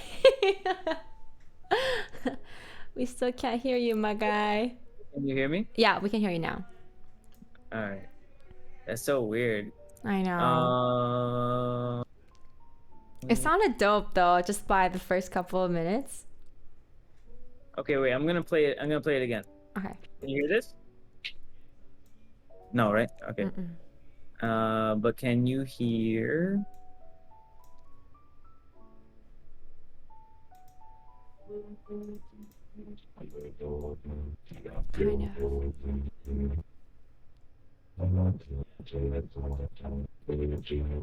Kind of. Okay.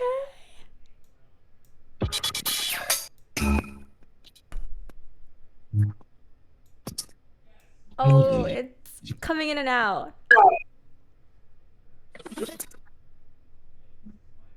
Wait, you might have to send it to me. Yeah, you want to send it to me.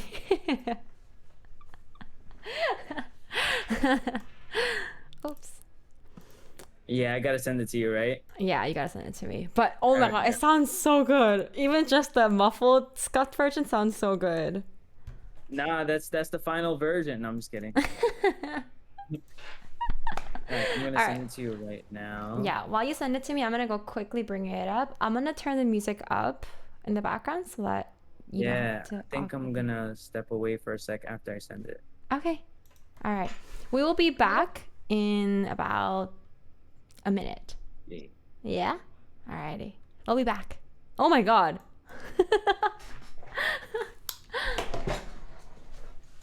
Whoops. That was so scary.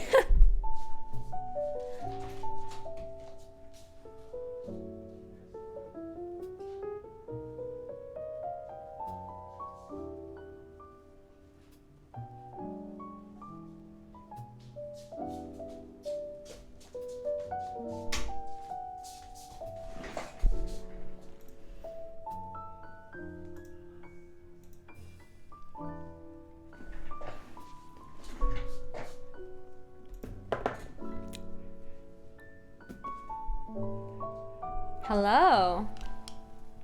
You got two of me now. I'm just interviewing myself. Look at how different the camera quality is. Damn. Alright. I have something super exciting to share.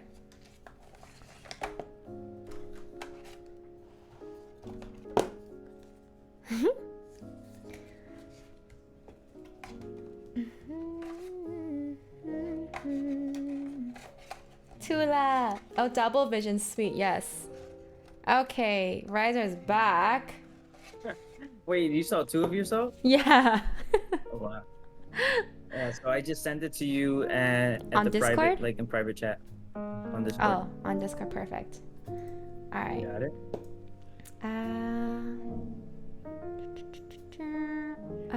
Hold on. Give me 1 second. I'm gonna have to move you for a while before I download it. Ooh, I'm so excited! Okay. Exclusive. Exclusive! Okay, let me get back to you. Alright. Okay, so let's actually play that at the end. I have one more question for you. I'm ready. Ask me as many questions as you want. Okay, so I recently got a game online. Do you know Esther Perel by any chance? No. No? She's a relationship therapist, actually. And she's like blowing up these days. She's like a revolutionary therapist who like is completely changing the definition of what love means, especially what does monogamy mean during this time period. And she has like a little game called Where Should We Begin? And it's like a conversation type of game, but I love it. I've been playing it with everyone that comes to my house, and I want to play it with you, but it's just going to be super simple. How it goes is this is a question deck, and this is like your keyword, I guess, that'll inspire your answer. Okay? So I'm going to be shuffling this, and you tell me when to stop, and I'll pick the first card on the top when you say stop. Yeah. Stop. All right, this one. Okay, this is the question that we're going to be asking you. Now with the keywords, again, say stop I have whenever. to use the keyword to influence my answer? Yeah. Okay. Oh wow, she's good. Interesting. Say stop No, whenever. what a tease. One more question.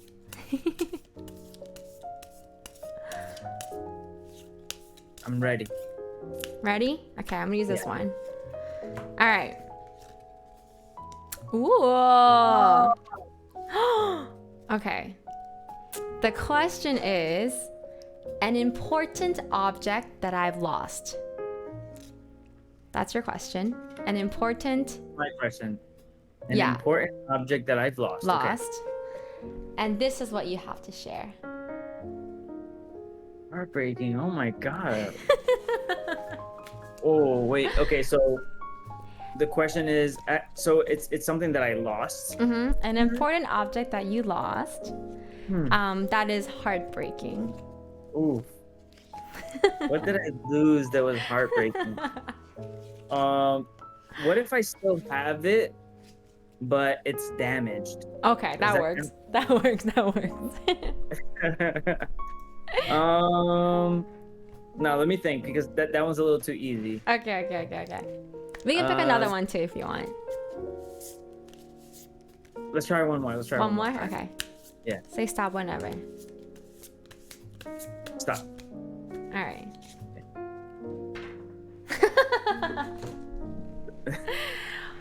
I don't know what the question this one is. Can you read it? When a friend is consistently late. I don't know what you would answer with this. Friend is consistently late. With a heartbreaking moment. Yeah, a heartbreaking moment with a friend.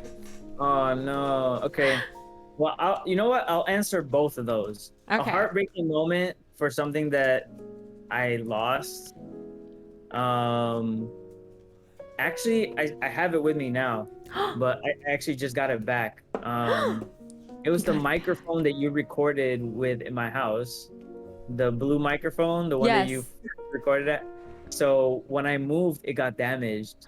No. But I didn't know it got damaged, and I lent it to my friend Genius. And when he checked it out, he was like, "Yo, it's not working." I was like, "Oh." No. Okay, so that was heartbreaking. He gave it back to me the other day, and I was like, "Oh my god!" Sad. Like, yeah. And it was a gift. That microphone was a gift from an artist that I worked with. Let me see. A heartbreaking moment when someone showed up late. Yeah. I think it's maybe when someone didn't show up at all. Oh no, was it a date? I've been stood up before. I've been stood up on a date before. I think I can't remember exactly when, but this was one of those moments where I was just like, you know, I came through, I got the haircut, right? You got everything fresh. And yeah, and I just remember, I think it was like we were meeting up at some like, it wasn't even like a fancy place. It was like some outdoor chill divey bar, like it had like a huge backyard with a big jumbo screen. And I was like, yo, this is gonna be the best date, you know. And like there was music too. They had bands playing. Oh damn! Yeah, I actually I think it was in Queens.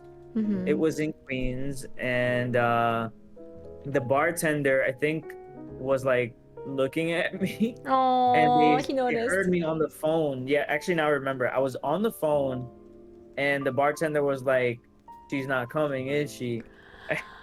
And she was like, the bartender was like an older woman, and she was like, "Here on the house." Like she gave me an entire pitcher of beer, and I'm like, "You expect me to finish this alone?" And she was like, "I think you're gonna have to. I think you're gonna need it."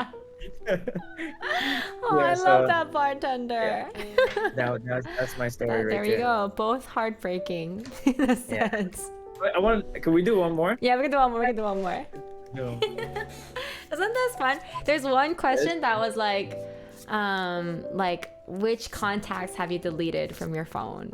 It was so savage. Don't ask me that one. Don't ask me that. All right, I'm gonna pick for you. It was the person that stood me up, so.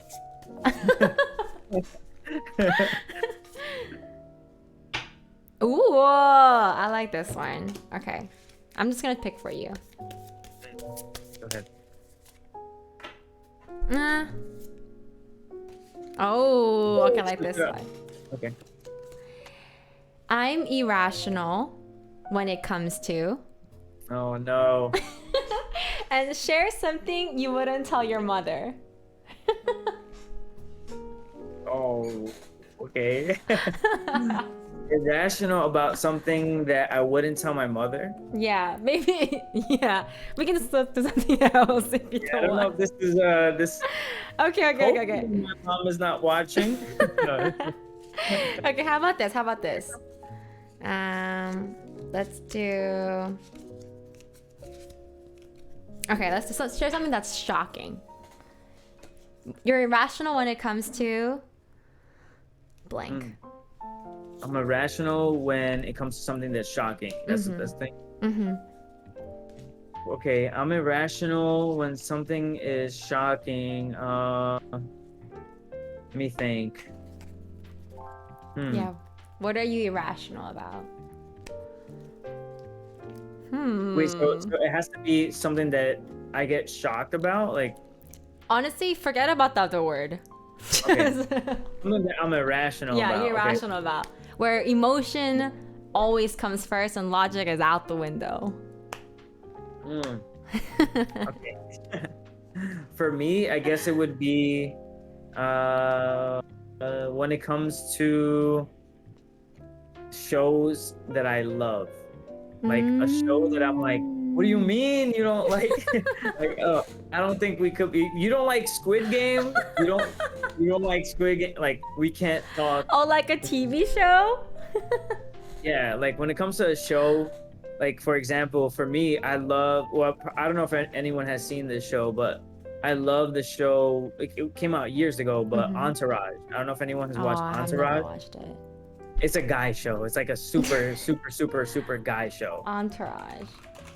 So Entourage was my shit, and you know, people were like, it's it's okay. I'm like, you know, what do you mean? Like, are you sure? Is that your final answer? Is that your final answer, sir, ma'am? Oh my god. Ma'am, is that your final answer? Like, yeah, it was a good thing. Yeah, okay.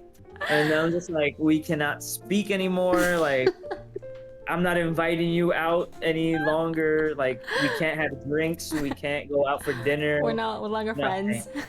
Yeah, no. When it comes to shows, I can't. Like, we gotta be like when someone tells me like a show that they love is like, and I'm like, that show is trash. Oh, it's out. We can't. No, yeah, we can't. Okay, what's a show that you like love other than Entourage? A show that I love. I mean, right now I watched Games. all of Squid Game. I kind of like almost binge watched it, but Squid Games, a show. Does it have to be a current show? No, it could be any show, or like some of your your best shows that you love. That's like if your date says, "Oh, she loves this show," you're like, vibe check is clear. Oh, well, I mean, okay. Besides Entourage. Oh man. Or movies, if you like movies. Movies. Okay. All right. That's it. I got my answer. You got your answer. What is it? If she says that she loves Inception. Oh, that's a big one. Literally, that was the last and probably the last one. Period. That I got on DVD. Who the fuck does that? Who gets it on DVD? You got it on DVD? Yeah, I didn't buy it. I actually legit asked for a gift. I was like, "Can I please get this on DVD?" Like when the movie came out and it came out on DVD, I was like, "Yo, I just want it." They're like, "Do you even have a DVD player?" Or I don't, but I on want this. Blu-ray. Yeah, I was like, I want this to be the last movie I own on DVD. Oh, That's it. I don't love want anything else. I love. So, okay, that's so nostalgic. I love that. Yeah, or someone said Blu-rays. Yeah, I didn't even have the Blu-ray. I got VHS.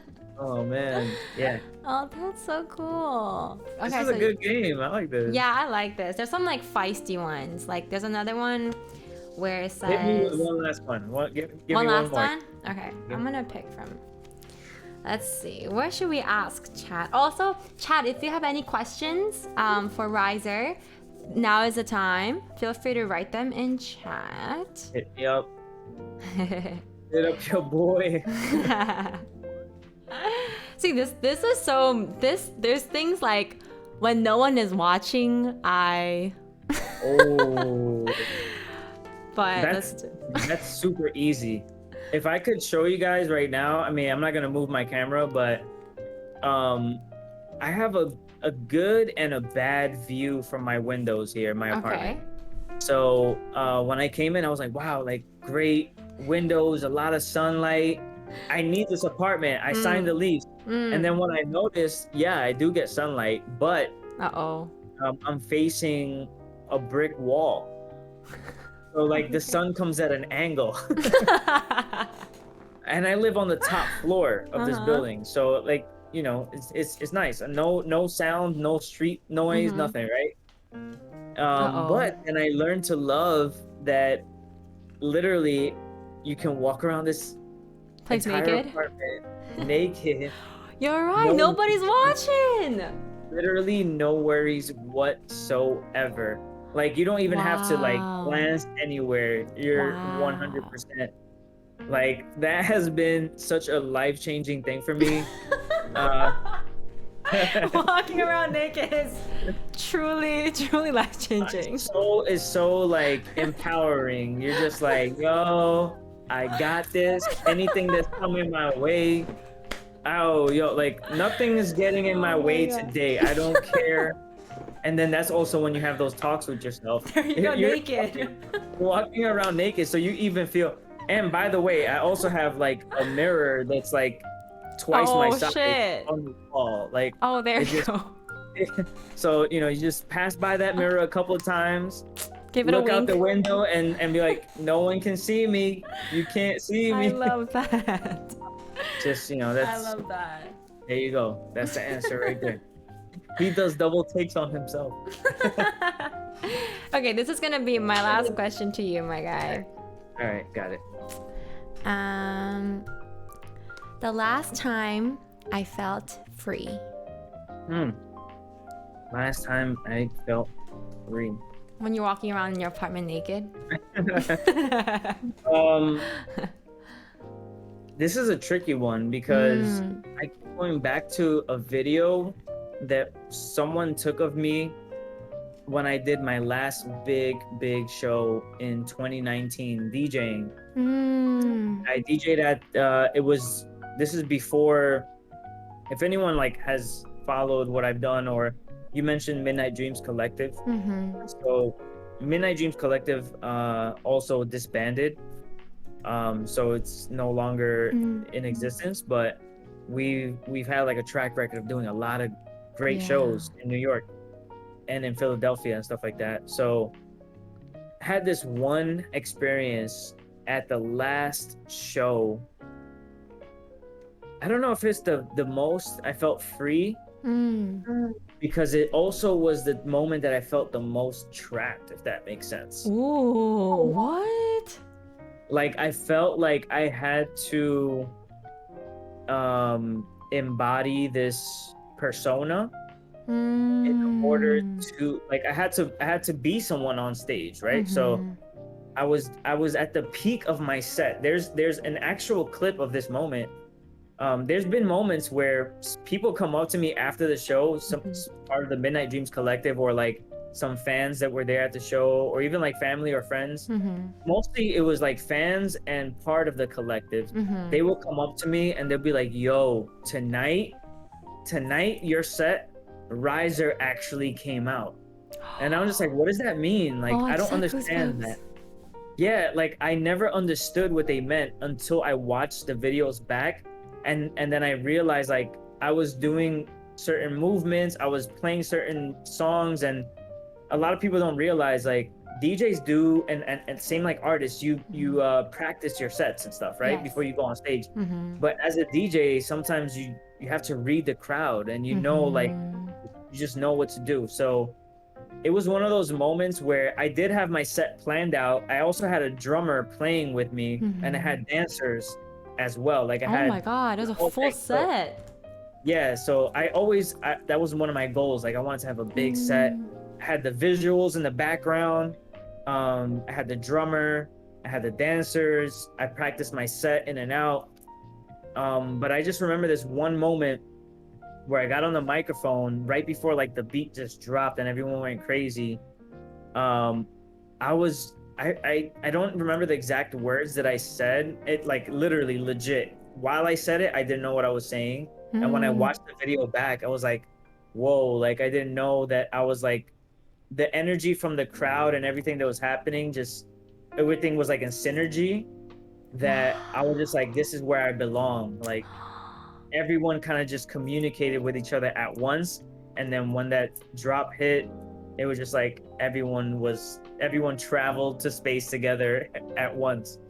So it was like one of those moments for me. And yeah, I've had some of those moments from DJing, but that was like the most. The And yeah, so that was my last biggest performance that I did back in 2019 before the pandemic.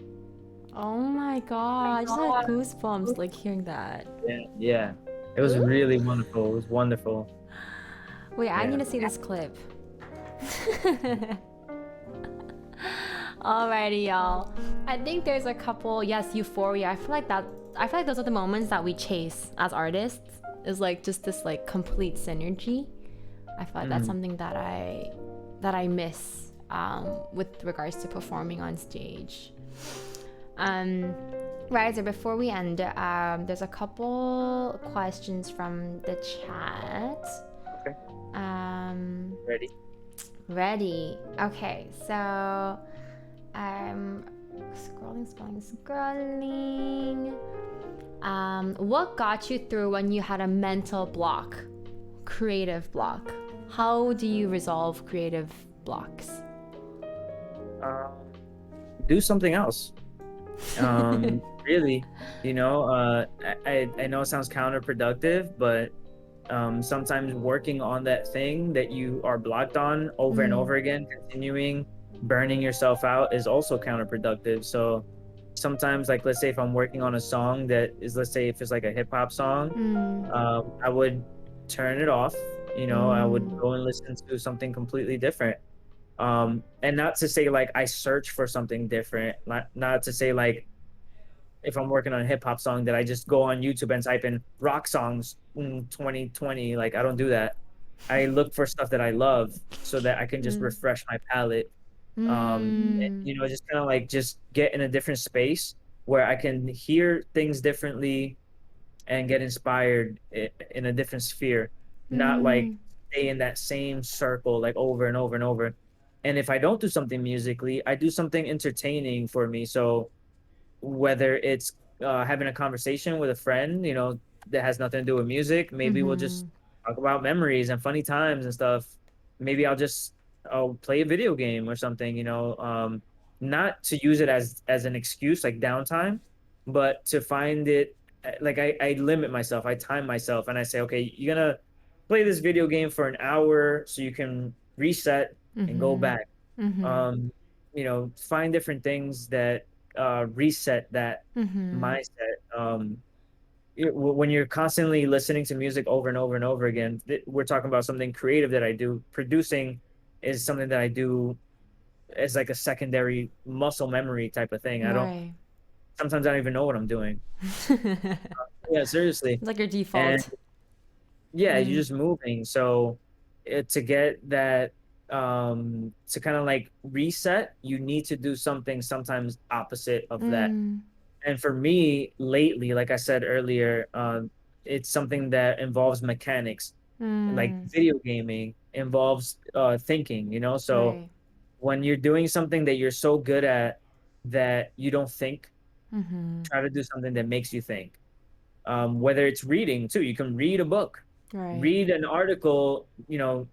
Nowadays I don't think many people would pick up a newspaper, but I would say go on a Facebook or go on Reddit and check out an article that interests your peak. Like I love science. Like Mhm. I mean, I'm sure a lot of us have those sleepless nights where you watch a cat video and then a video and then a black hole and then the world is ending. Yeah. You go down those YouTube holes. Yeah. Doom Um, scrolling. that- yeah, yeah, yeah. So that those moments actually matter and pay attention to those moments. Obviously, Mm. don't overdo it, but those refresh your palette in terms of creativity. Mm. I purposely subscribe to channels that would make me learn other things like Mm. streaming, like how to be a better Twitch streamer, how to I don't know, like what are the top 10 things that you need to learn as a graphic designer. Right. I honestly, I watch tutorials of programs that I don't even own. You know, like anything that would reset, like I was just like, wow, like it's so incredible to learn Right. like Illustrator or, you know, Mm-hmm. Adobe After Effects. I have those programs. I'm not efficient at them, but I'm just like, it resets your creative palette for sure. Yeah. Like, yeah. I love that. Oh my goodness. Again, you're so open to like welcoming these different types of things. Like Hmm. I love how like I love how you can appreciate so many different things. That's like your superpower. I love it. Okay, I said last question like 30 minutes ago. The last question is never the last question. Just say one more question, one more question, one more question. One question. Um, what do you do in your free time? Lynn asks you, what do you do in your free time? Hmm. When it doesn't have Lynn, to be business related. right now, what I'm doing on my free time, 1,000% of my free time, I am playing Days Gone on Steam. That's what I'm Days doing. Gone. What is Love that? zombie games. Zombie games. It's a third person zombie game. I've been Oh playing wow. that like 99% of my free time. Yeah, so Oh my god, it I looks so intense. it's pretty intense. Actually, I didn't want to buy it. I was scared. But I was like, you know what? I play some intense games like Metal Gear, Dying Light, all these like Oh scary shit. games. And this is coming from someone that has Mario tattoos, like, Oh my and you know, I have like all these like, I'm a Mario kid. Like Super Mario is my shit. Like I grew up playing Nintendo. I was the Nintendo kid. But now I became the zombie zombie kid. Oh my, wait, have you played Last of Us? I played a little bit. I don't own a PlayStation, so no, I couldn't play it. Oh really? If That's anyone the wants to donate a PlayStation to me, I am accepting Yep. donations. What's your Cash App and your Venmo? Yo, We gotta tell Cash them. App, RIZR Booking, Venmo, RIZR Music. Let's go.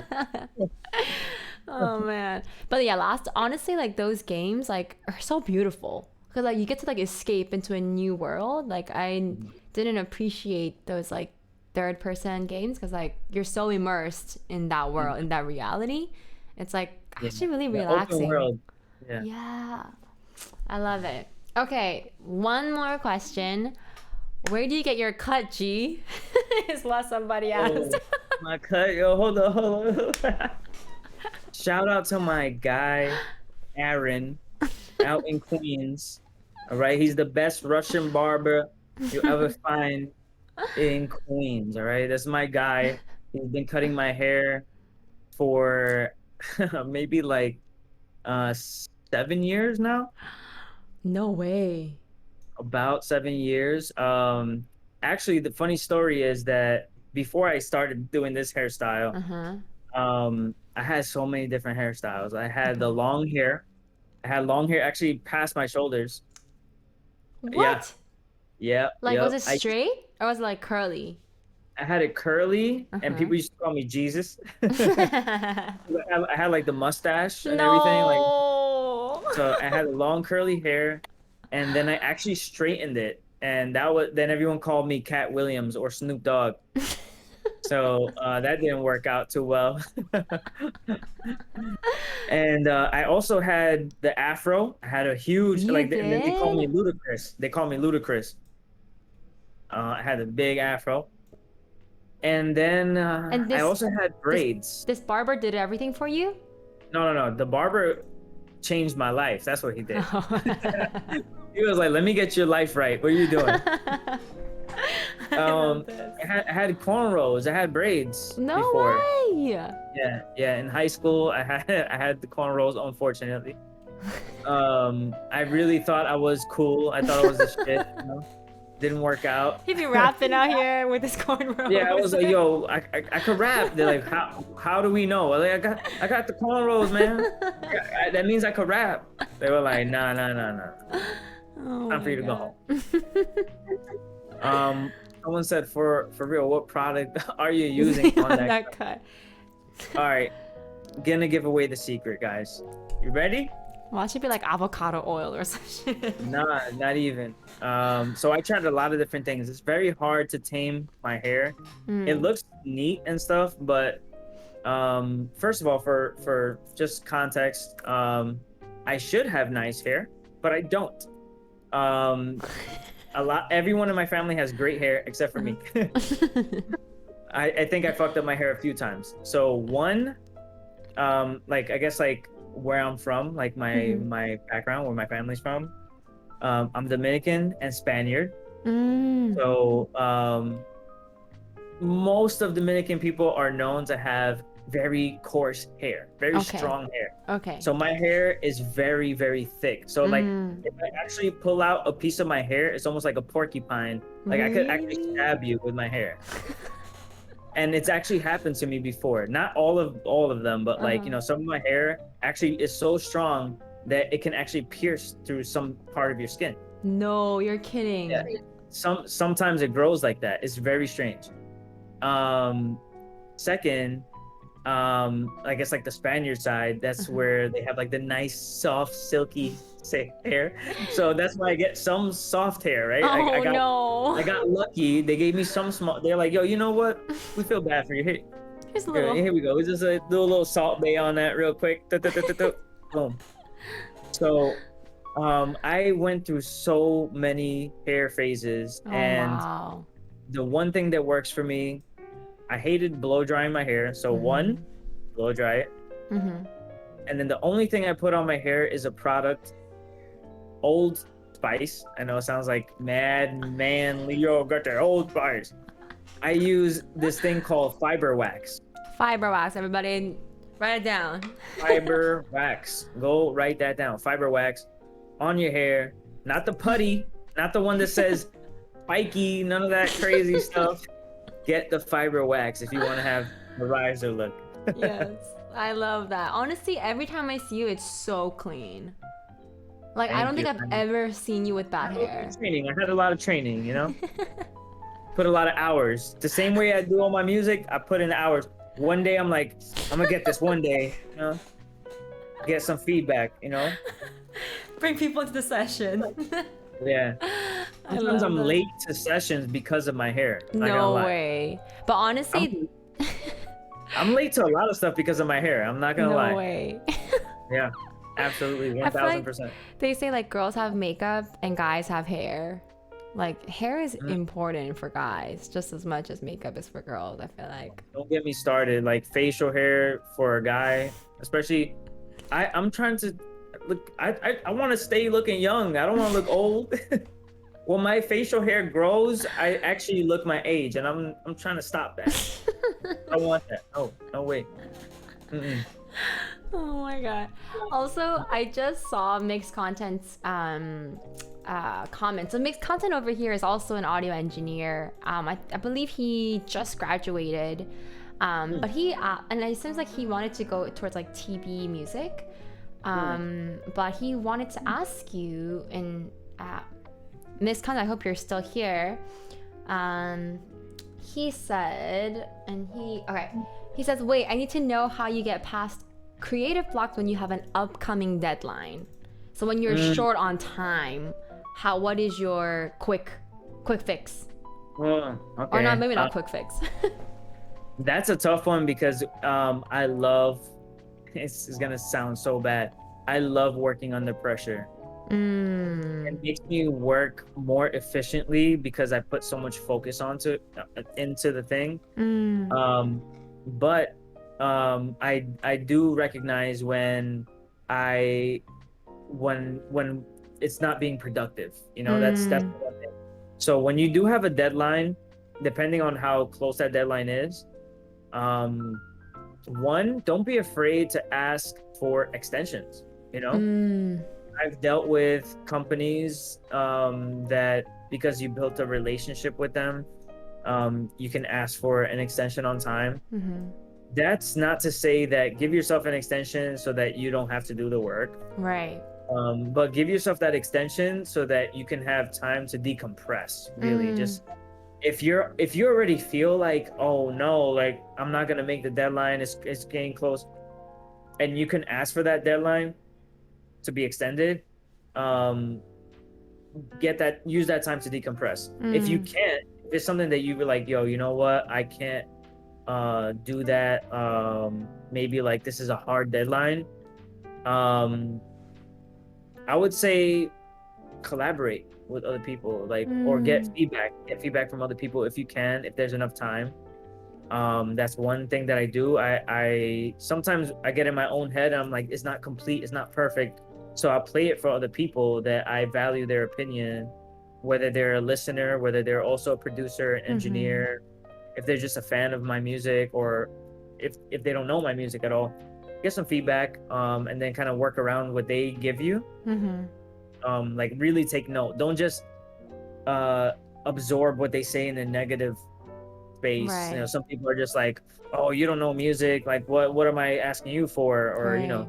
different things like that. It's really observe and listen and pay attention to what people are saying from all different spectrums. Mm-hmm. A listener, a producer, someone that's an A&R, whatever, however much feedback you can get, apply those things.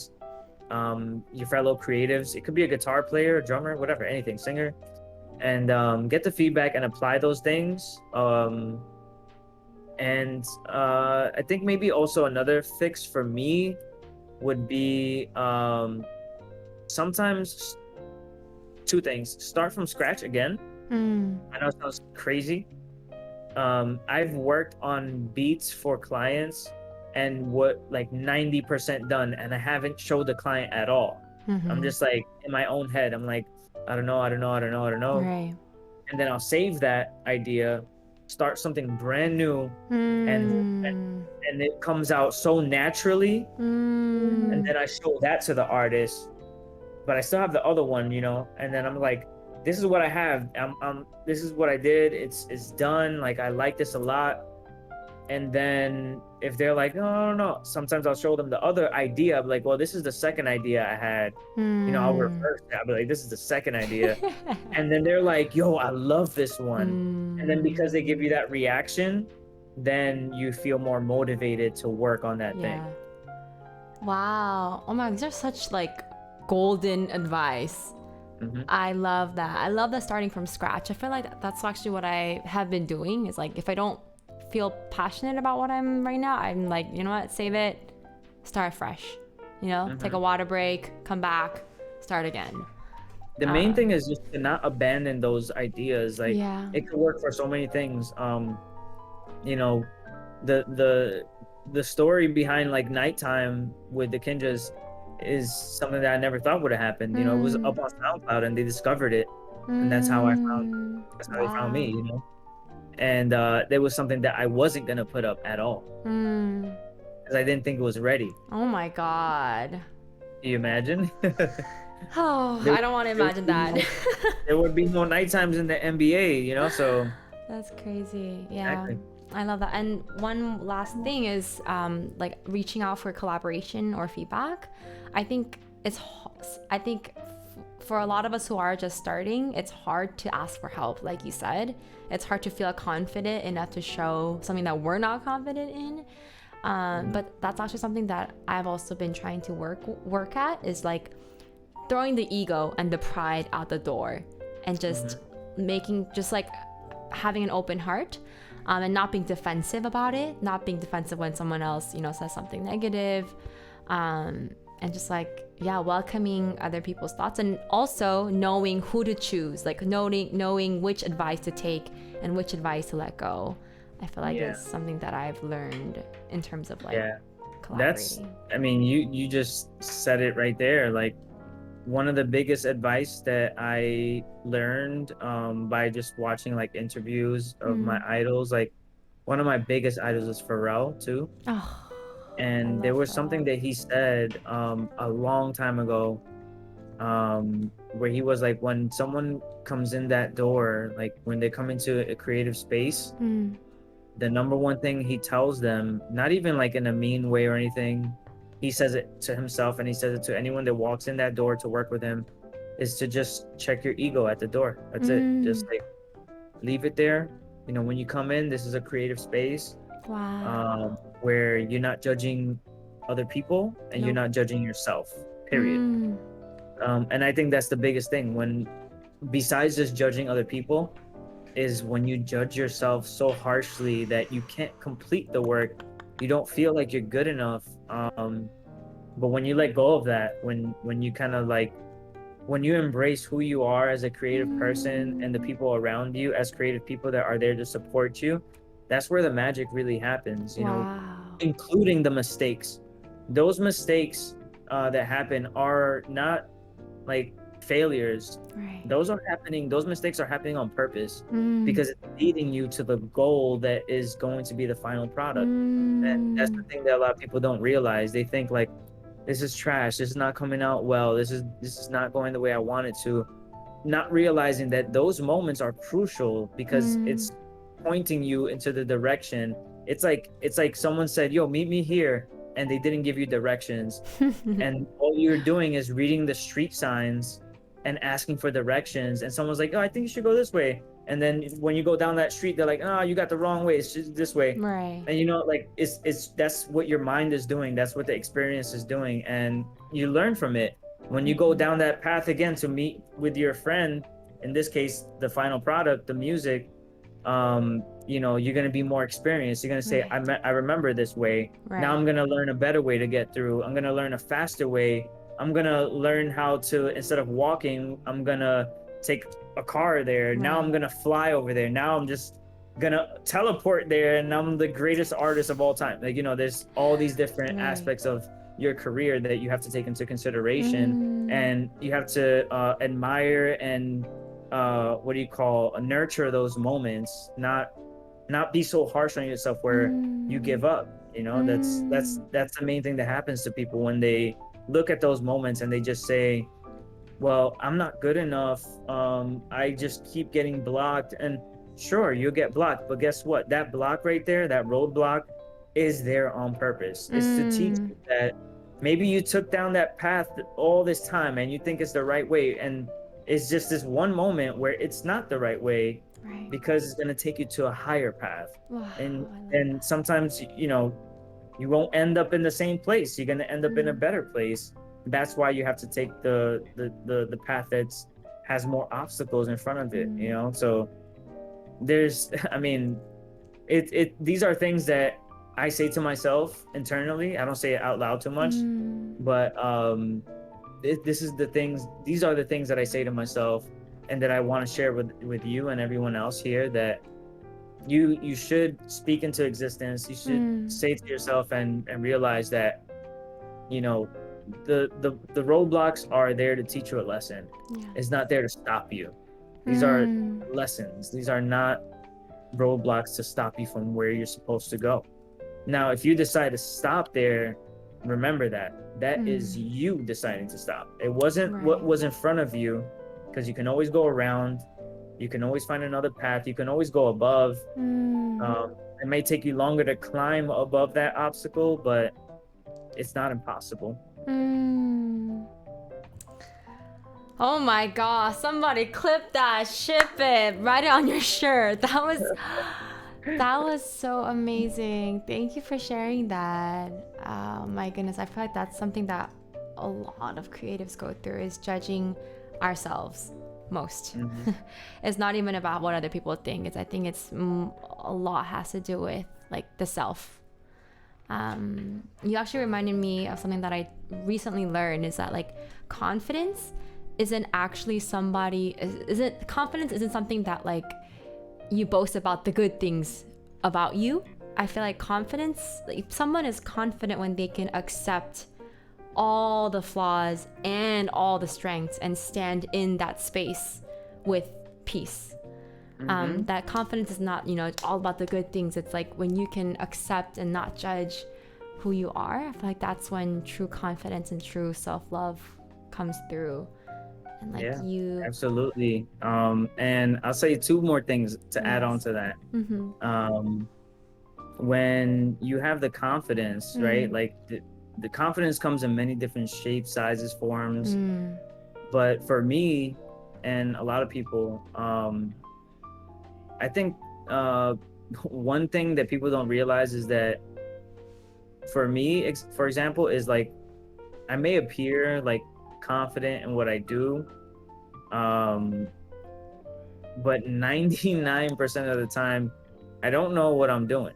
I know it sounds funny. I know a lot of people don't believe me when I say that. And I've said this a lot to people in my really, really close, tight-knit circle, where I tell them a lot of the times, like, I feel like a lot of things that happen to me are just by luck. But I know it's hard work. But also they have told me many times that because they know me, they know this one thing about me where they say, you always look like you know what you're doing, even when you don't know what you're doing. Because they know when I walk into a situation beforehand, I'm like, oh, like, what the hell? Like, yo, how did I get in this situation? Like, Right. this is incredible. I'm nervous. I'm whatever. And they know, like, this is not something I prepare for. It's not like something that I'm just like, yo, I'm coming there geared up and ready for war. Like, I'm ready to take this on. I just go in there as myself, So that's one form of confidence where you're not someone that's boasting about it. Like, yo, I got this. Like, come on. Like, like that's not who I am. And I think that when you reach that point where you feel like you can just be yourself and walk into any situation, whether you know what's happening or you don't know what's happening, and you can accept what the outcome will be because you know who you are and what you have to offer, that is the true form of what confidence is. It's not someone that's overly confident and boasting about it, saying that they're the best, and then the product comes out maybe like it's when you walk in there and you're yourself. People can see that energy radiate off of you, and that's what makes someone understand, like, okay, this is who you are. This is the person I want to deal with. I don't want to deal with a character that's a gimmick. And then the second thing is that there was this quote, I forgot who said it, but it goes like, so it's pretty much saying like experience, like how people perceive experience. And so it would be like, you kind of like tell people that you're good at something, right? Like you're like, oh, I'm good at this. You're good at something when you have to tell people, right? You're like, I'm good at this. But you're great at something when people tell you. Right. Okay, so like you don't have to go around telling everyone like I'm the best. Right. You might not be the best, but when people like understand and appreciate and acknowledge your experience in something, rather than you going around boasting about it, that's how you know you're actually great. That's when you know you're good at something.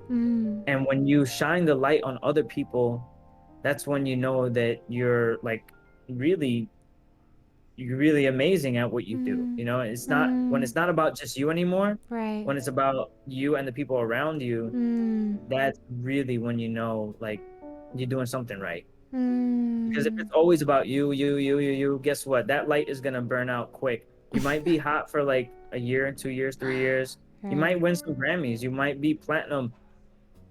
But the people around, the real people that know like what real is, that light is gonna shut down quickly. And I've seen it happen. So really it's being true to yourself, not being a gimmick. Sure, there's branding. I have the glasses, the hair, whatever. But this is me. I feel comfortable like this. I don't have a stylist.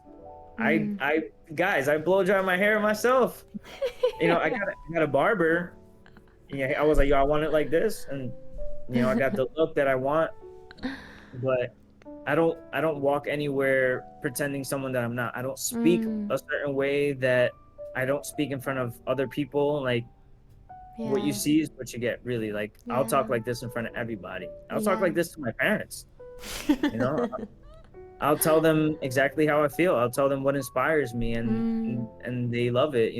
This is like this is who I am. And I feel like that if you embody that, if you embrace it, and you live your life that way outside of what you do and within your circle, Mm. you're on the right path to achieving greatness, Wow. beyond just what people see, but within yourself. Right. Oh my god, you guys. We got snaps. We need your bow, bow, bow, bow, bow from your stream. The air horn. Oh my goodness, that was so inspiring. I'm definitely clipping everything that you just said. Thank you so much for sharing your Thank insights and your experience. It seems like the chat like couldn't agree more. They say the stream is so enlightening.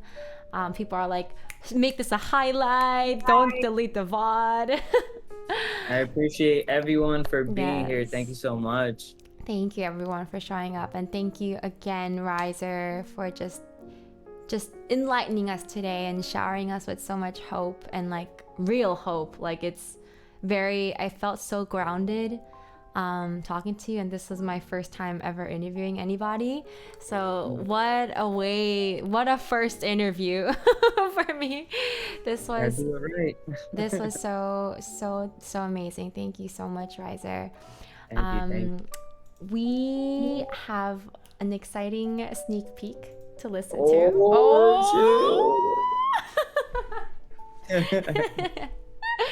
But before we listen to it, RIZR, where can people find you and all of your stuff? So pretty much if you guys go on Instagram and you look up RIZR Music, my website is in my bio, RIZR Music. If you go on my website, I have a lot of free loops. If you guys are interested in producing, I got a ton of free sound loops, like loops that I created live on Twitch. You can make any kind of genre you want, R&B, EDM, trap, whatever, tropical music. I think I have like a funny meme on my Instagram story where like an artist is asking me for like a bunch of different genres combined. But if you go on rizrmusic.com, you can find all these loops and you can create, and you can see all my stuff there, the music that I released, music videos, songs, the stuff on TikTok, whatever. Go check it out. Yes, go support him. He is such good at, creating communities and supporting you and giving you tools to even create as well. So please go check out even his streams too. If you are a producer, I think I saw Fendi in here too. His streams are so fun to watch. And I think he just did one with Genius not too long ago. So make sure you check out his VODs. Collaborations, live Yes. collaborations, Yes. beat battles. If you guys have any beats and you want to just share and you want to battle out, share your beats and battle with other producers. Mixed content asked, what would you do with said loops? You can make beats with my loops. You can just create, you can produce stuff with my loops. But yeah, so I do collaborations and battles, and I listen to your music on Twitch, and recently I did my podcast, but we're taking a little break so I can upload all of season 1. We have 30 episodes. Hey. Season 2 coming 2022. Oh shit, let's go. We're looking for a female host. I'm getting a co-host. So really? if anyone in the chat is interested or knows someone that would be interested to be part of Build and Vibe podcast, we interview a lot of different creatives. So if anyone's interested, go hit me up on Instagram. Yes, that is the place to reach out to him. He's just, again, amazing at doing stuff. So you can trust your hearts to him. I guess to wrap up this interview, we have RIZR's song. What is this called? It's called Kings. So this is a track produced by myself and Insomniac. Hopefully this comes out either before 2022 or right when 2022 hits. And hopefully we see the Kindreds do a dance to this one, but let's go. How much can I play? I would say maybe play, how long is it? I forgot, like 2 minutes or something? Maybe play like a minute is fine. Okay. 1 minute is fine. Woo! Woo! Oh my god. This is fire.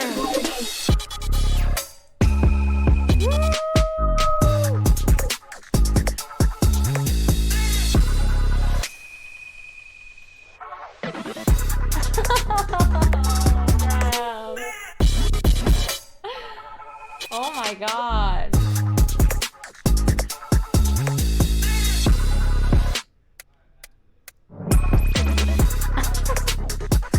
This is so perfect for the Kinjas.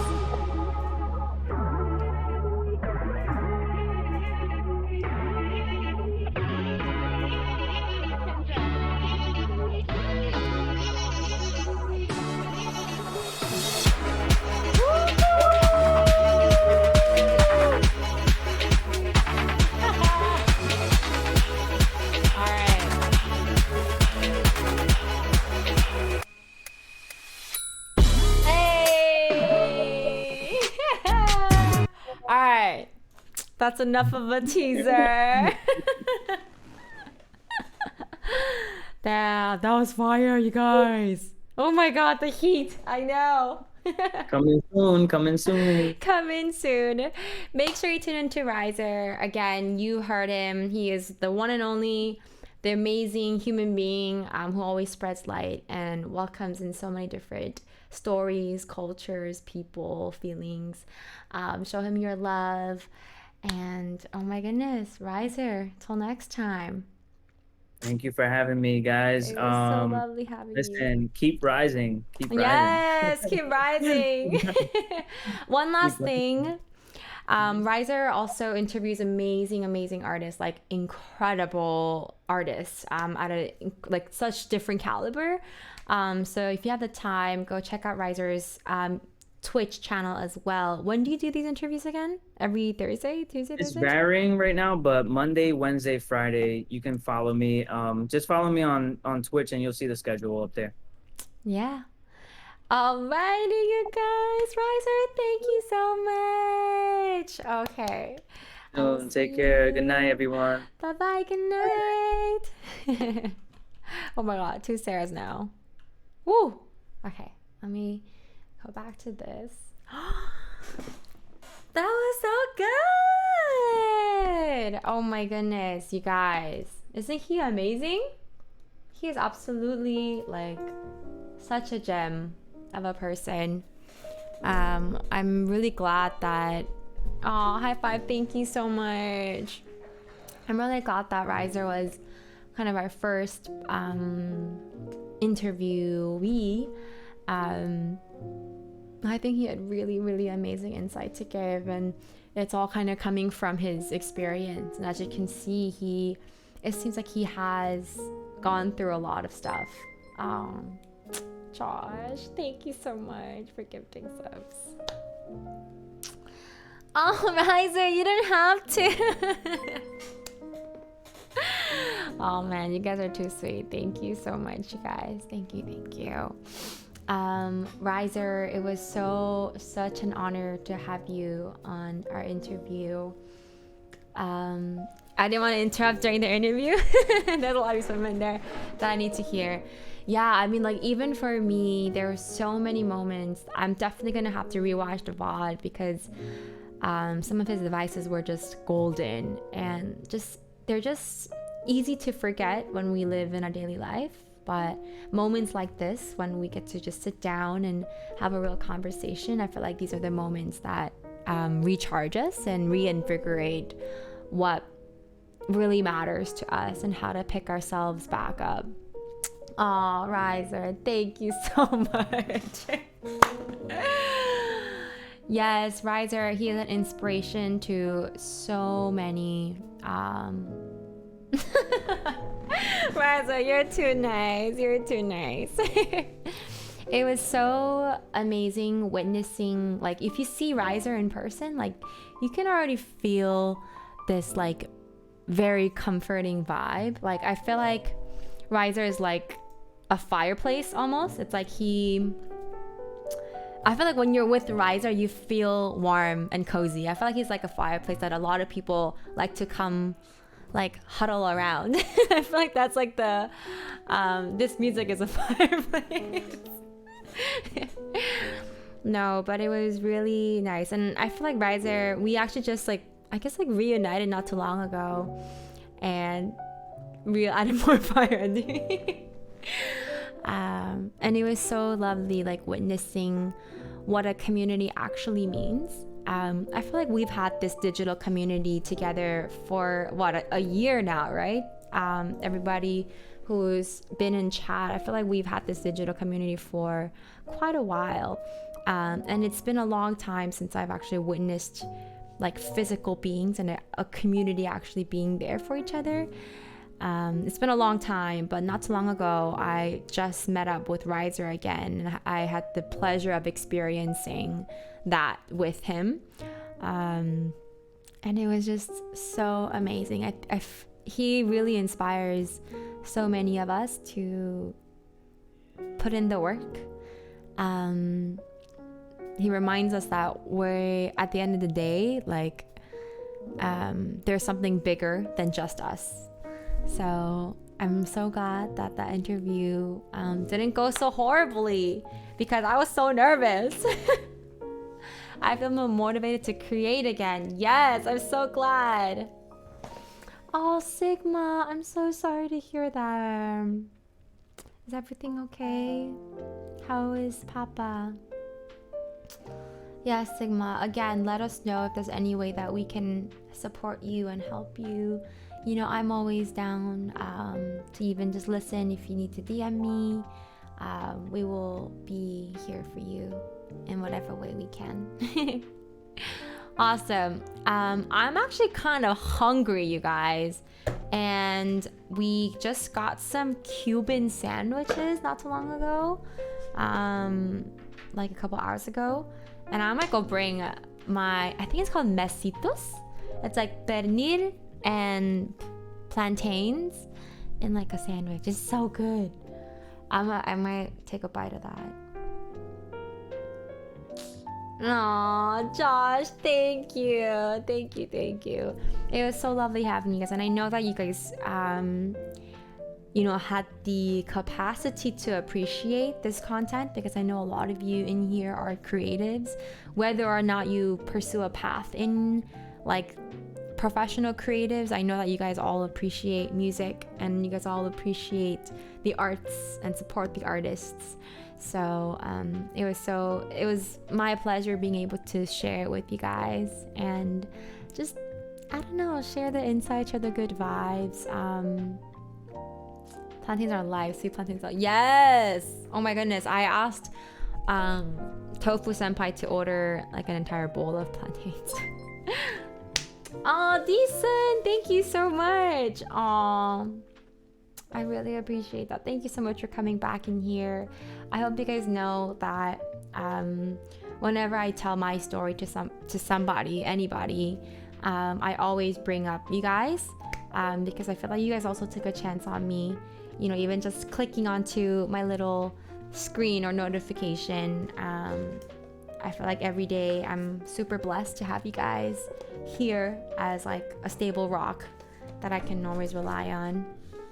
And I hope that you guys also feel that way in here too, that this is a safe space. Oh my God, Tarak, were you here in the interview? If you were, you need to go follow RIZR. RIZR, I don't know if you're still here. Tarak is also a producer. Take a chance on me. Boy, you need to take a chance on me. You're too talented for me. Heather Butler, thank you so much. I'm doing really well. Why don't I bring my sandwich and let's play some games? Yeah? You guys down to answer some questions with me? We'll do this for like maybe a couple more minutes and I'm gonna have to go record. I really do want to finish this track before tomorrow. You missed the interview? Oh man, no worries. It seems like a lot of people liked this interview a lot, so I will be clipping some clips so that I could share it with you guys, so that the bot does not get deleted. All right. Melski, hello. Welcome in here.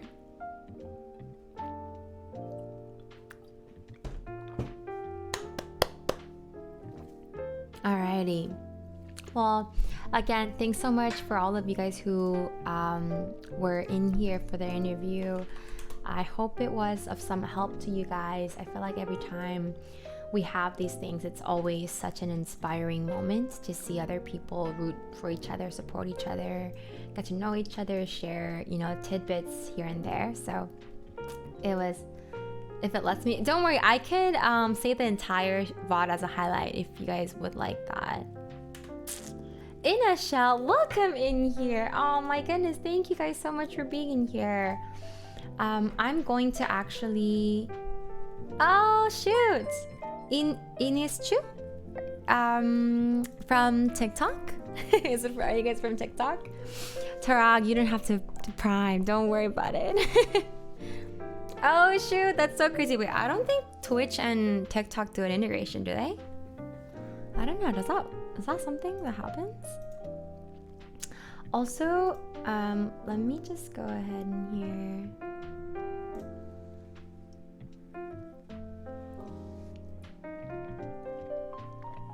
Oh, Chaos, don't worry about it. Don't worry about it. I'm just glad that you even said hi. I'm glad that you at least popped up to say hello. Chaos, I hope you're doing well. I know, I feel like I haven't seen you in a long time, but I assumed that it was because you were pretty busy with school, but it's okay. I miss singing IU songs for you though.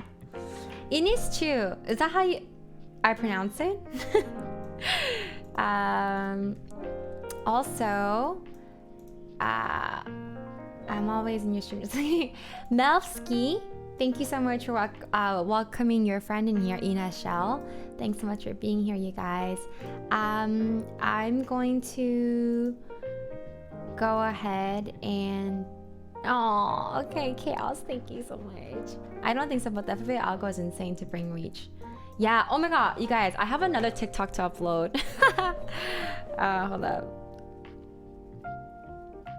It's a funny one. Well, it's not that funny, but I do have a TikTok to upload.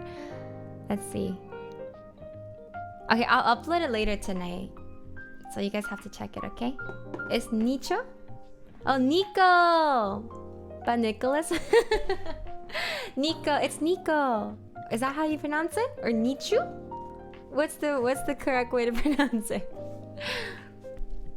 Oh, bad time for your boy. Oh, much love to you, RIZR. Thank you so much for joining us today, and so much love for all the words of wisdom. I'm definitely gonna save the VOD and I will upload it even on Instagram. I feel like some of your words meant so much. So thank you for being here. Sending you so much love and support. Hopefully we'll catch each other soon before I leave the country. Nico? Thank you guys so much for all the support. Okay. Actually, I might actually also have to go soon. Let's play a couple more games. I'm gonna eat my food off stream. Yes. Good night, RIZR. Good night. Alright, you guys are gonna have to answer this with me. We'll do... finger heart. We'll do maybe two questions. And then we'll end it with a song, maybe. How about that? Does that sound good? I don't know why, but for today, I'm like... So do I feel like low energy? Is it because like my screen is so dark right now? I don't know why.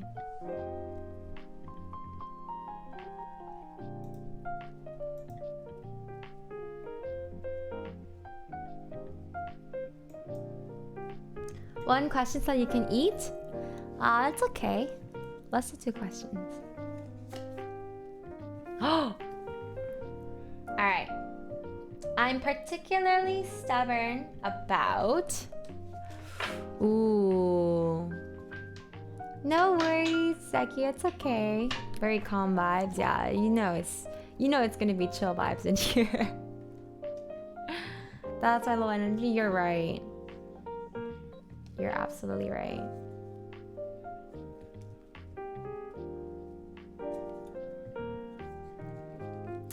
Okay, I'm gonna pick 2 cards. I know, I need food. Okay, here's 2 questions.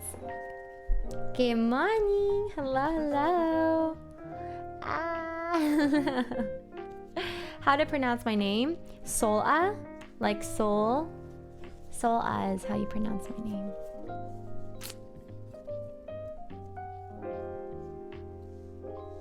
Alright.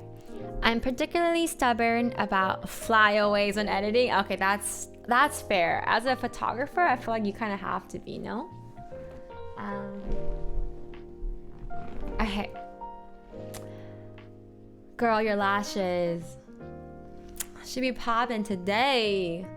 Yeah, because I usually wear like very natural lashes, but I ran out of them. So I only have these like party glam lashes. All right. What are you guys particularly stubborn about? I want to know. I'm particularly stubborn about, for me,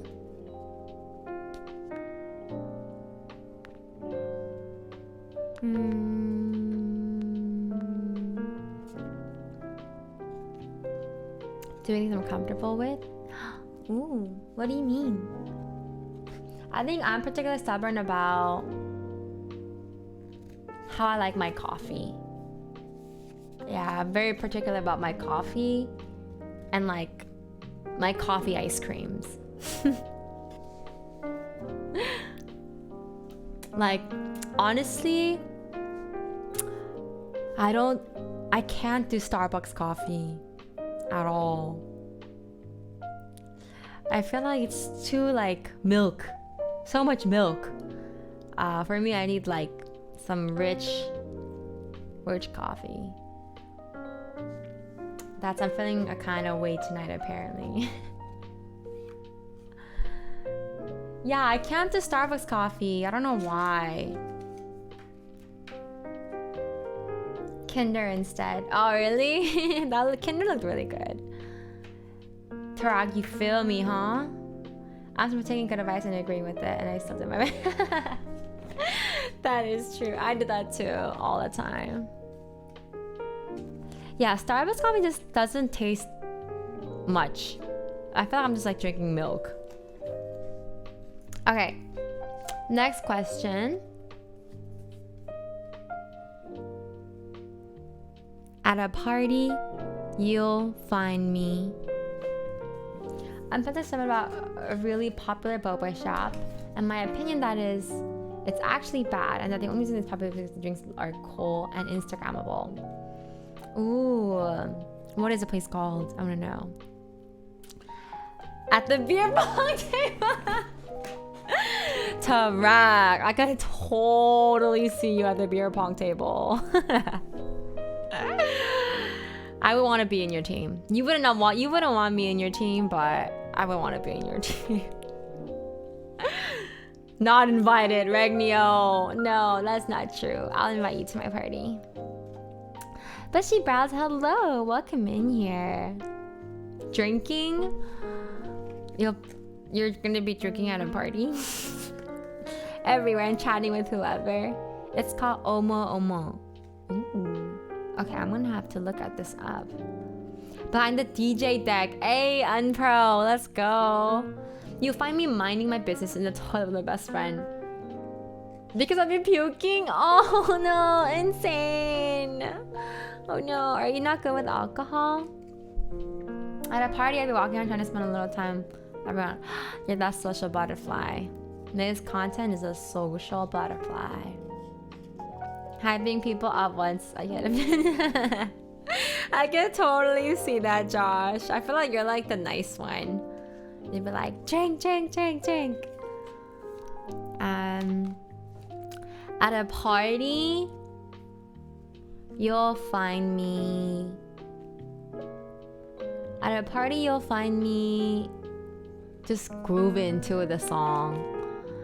I feel like at a party, you'll find me asking, "Where's Ox? Where's Ox? Let me change the music up real quick." You'll find me at a party finding the aux cord, the aux cable. Whose music is this?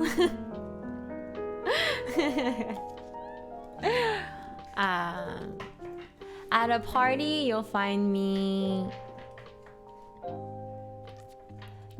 on the couch with the bag of chips. I'll be like, "What's up, y'all?"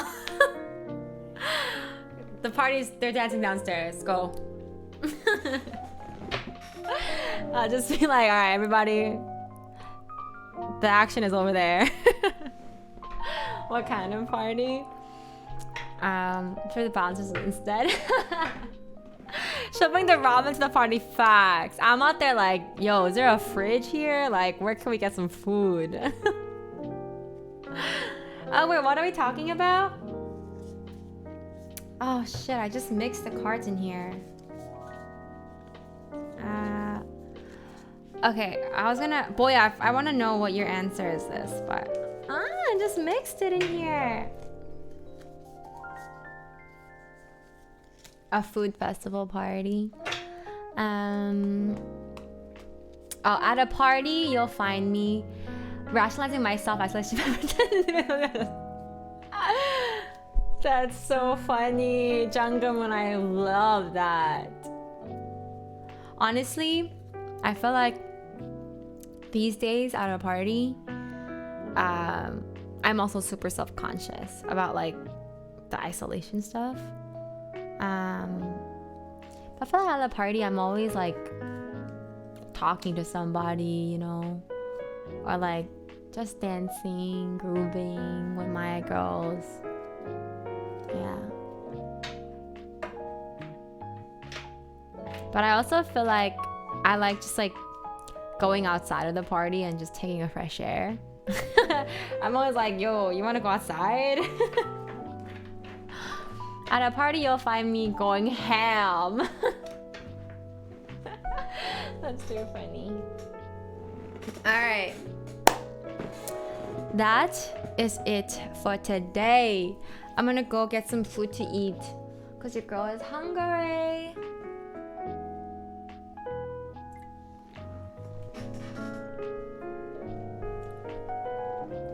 And my lip balm is not here.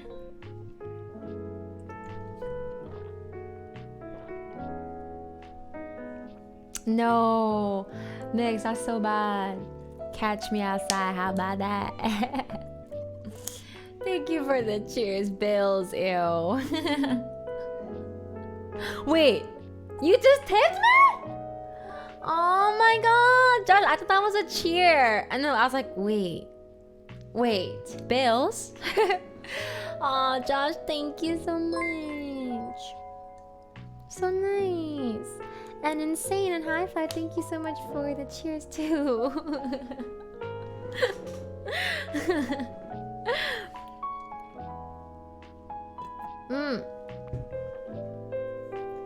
Alright, I'm gonna go have some food. Otherwise, thank you. I actually like already recorded a couple stuff. I just need to like finalize which melodies to pick, and then I'm gonna record it tomorrow morning. First of NBAs, yes. Wait, I want to send you guys a song before I leave. Any song requests, you guys? Max Yoon, what's up? Welcome in here. Hello. I'm gonna go bring my lip balm because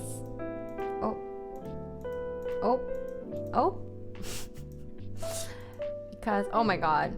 Yeah, let's just do that for now. I'm getting so I'm getting kind of my lips. What am I saying? My lips are getting dry, so I'll be right back. Yeah, that's the state of my lips right now.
Butterfly?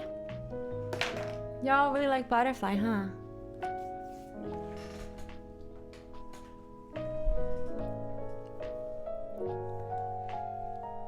Lehigh song. We Belong Together.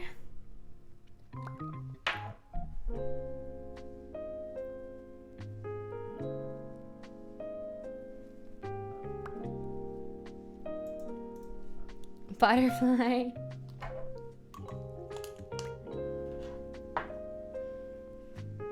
Yes! Unpro, that sounds so exciting.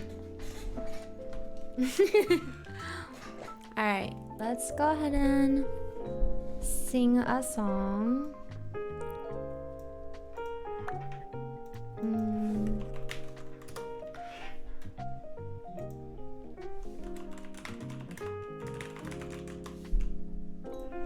Your wish is my command.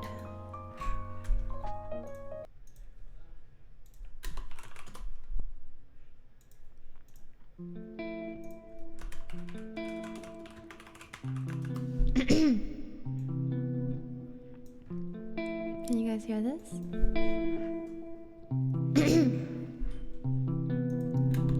Butterfly, butterfly, you wanna go tonight?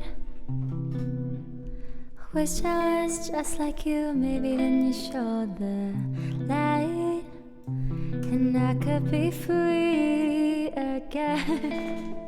Traveling my sin, away from my fears, inside, away from the tears I try to hide away. 'Cause I just wanna make you smile, but I know that'll take a while. 'Cause I'm trying to find myself. I just wanna make you proud, boy. I think that I'm running out of time to figure it out. Is it you you're fighting? Baby, I know that it hurts to breathe. I know it hurts to breathe. Baby, I know. Baby, I know that it hurts to breathe. I'll help you breathe it in.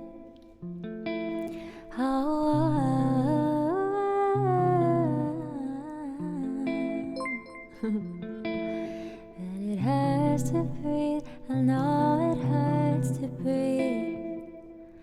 Baby, I know. Baby, I know that it hurts to breathe. I'll help you breathe it in. Alright.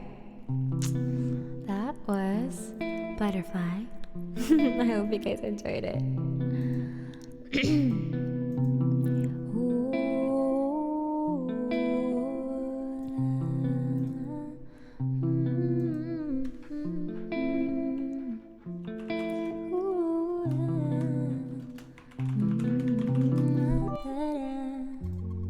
Hey, I hope you guys enjoyed that one.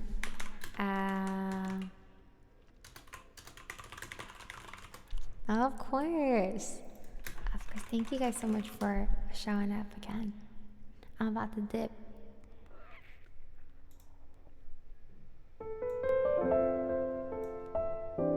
I've never sung this song on stream, so let's see how it goes. I didn't mean it when I didn't want to love you so. I should've meant it, never should've let it go. I should've known nothing, I was stupid, I was foolish. I myself. I couldn't fathom how I'll ever be without your love. Never imagined I'd be sitting here beside myself. Guess I didn't know you, cause you didn't know me, but now I know. And I feel now that I don't hear your voice. I hope you touch and kiss your lips, cause I don't have a choice. Right here, cause baby, When you left, I lost a part of me. Is it so hard to believe? Come back, baby, please, 'cause we belong together. Leon, when time gets rough, who's gonna talk to me when the phone the sun comes up? Who's gonna take your place there? Nobody better. Oh, baby, baby, you belong together. Oh, really? A whole new world? I don't know if my voice can do it right now, but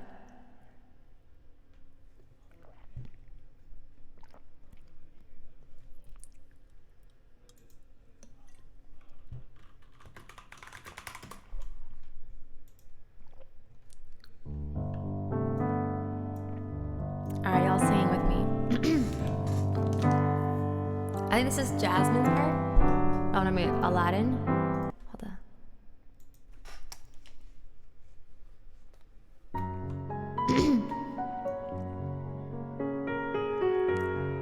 Nico, I hope you enjoyed that. This is your part.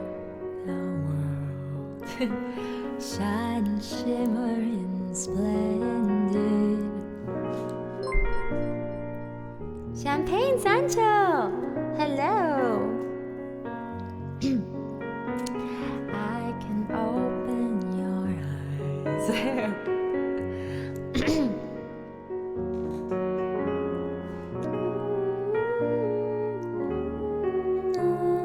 Magic carpet ride.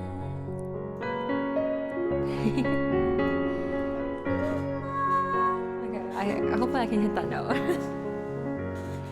No one to tell. Aww, champagne, thank you so much. A whole new world, a dazzling place I never knew. But when I'm way up here, it's crystal clear. And now I'm in a whole new world with you.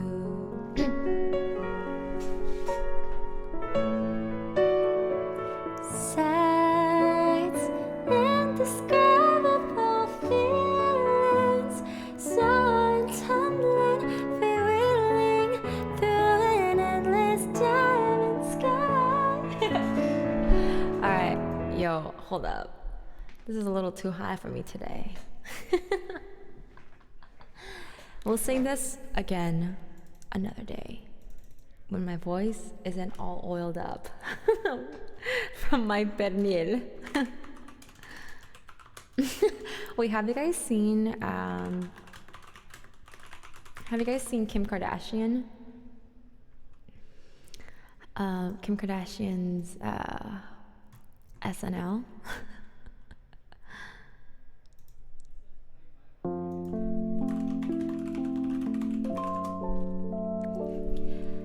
Be my only one, 이렇게 부르고 싶은. I think someone requested this earlier. I forgot who, but this will be my last song.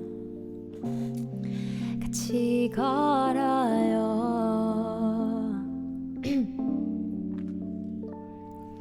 비가 오는 밤에도 외로웠던 낮에도 그대와 난 빛깔을 내게 가득 칠해줘요. 내가 더 잘할게요. 이렇게 같이 있어준다면. Now I believe 라라라라라 부르는 너에 자꾸 찾아 헤매이던 그대와 마요 내 사랑 be my only love.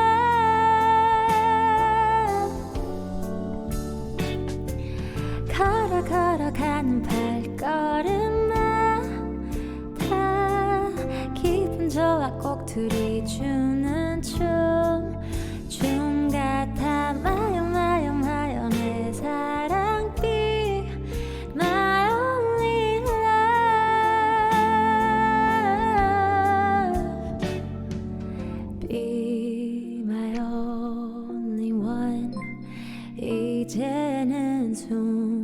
보이지 않고 더 말할 수 있어 그렇게나 말하고 싶다던 Say I love you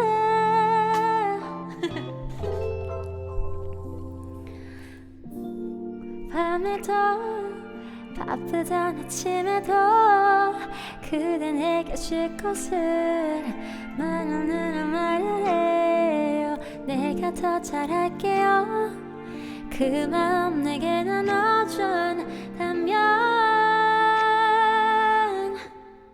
I believe 라라라라라 부르는 노래 자꾸 찾아 헤매이던 그대와 마요 내 사랑빛 My only love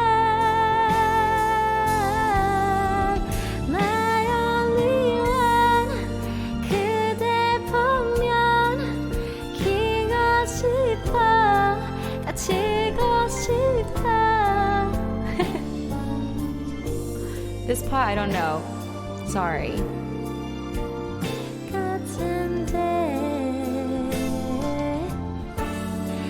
Now I believe 걸어가는 발걸음마다 기분 좋아 꼭 들이춤추는 것 같아 마요 내 사랑빛 My only love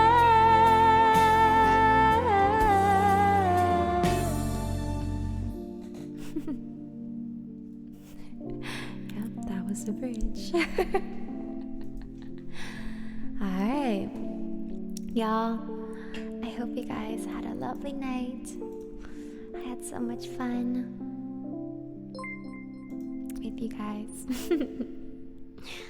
Oh, thank you guys so much for all the love and all the follow, you guys.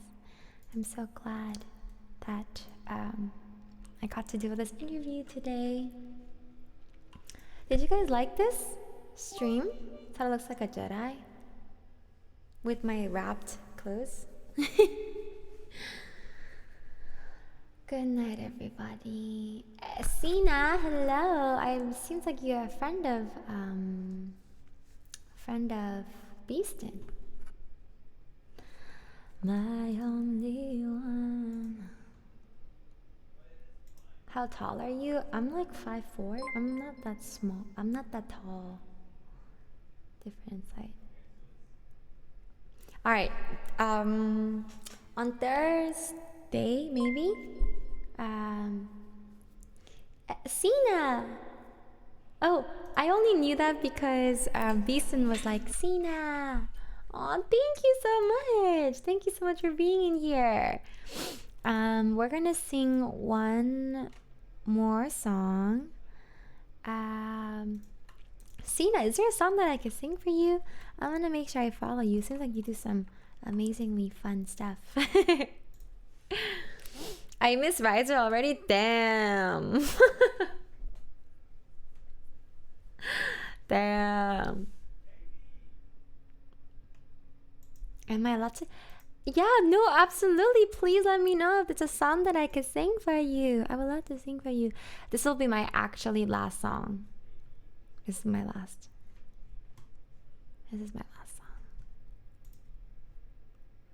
그댈 보면 One Wish? Is that like Stevie Wonder? Oh, never mind. It's not. This is my last song before my last song. Josh, go away.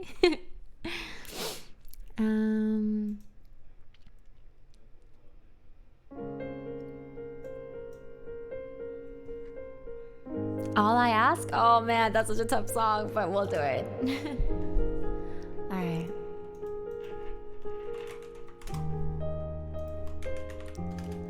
Wrote you a letter. Now that I'm here without you, thought you were better. Now that you found someone new, I'm getting older, know that I've changed. I can't go back now, nothing's the same. All right, let's do it. I don't know if I could do it, but let's just go for it. Sina, thanks so much for being in here. I appreciate you so much. All right, actual last song, and we're gonna go raid Tofu Senpai today.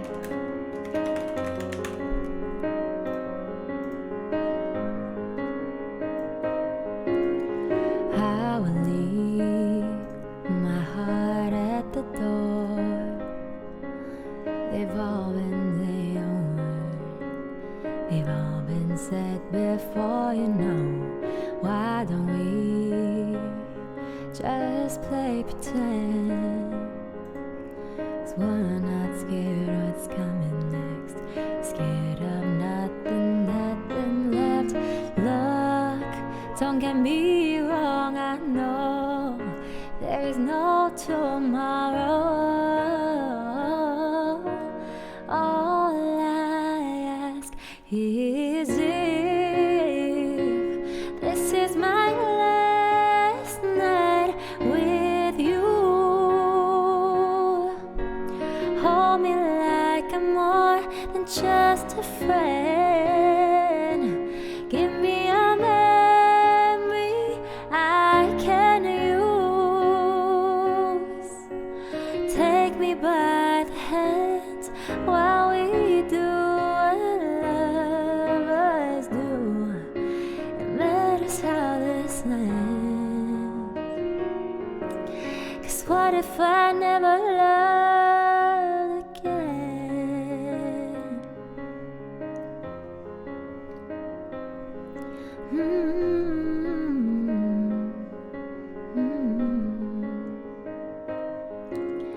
I don't need your honesty. It's already in your eyes. I'm sure my eyes, they speak for me. No one knows me like you do. Since you're the only one that matters, tell me, who do I run to? Look, don't get me wrong, I know there is no tomorrow.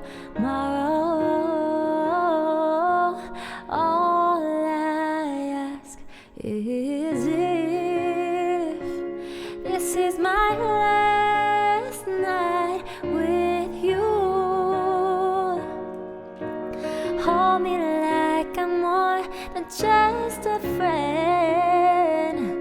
Give me a memory I can use.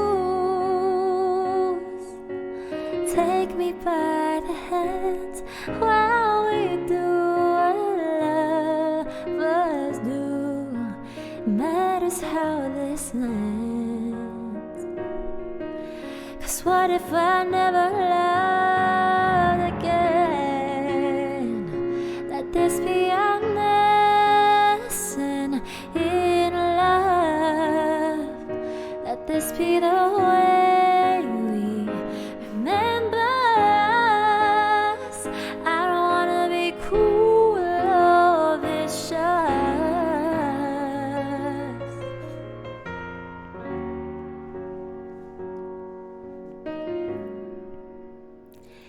Is if this is my last night with you.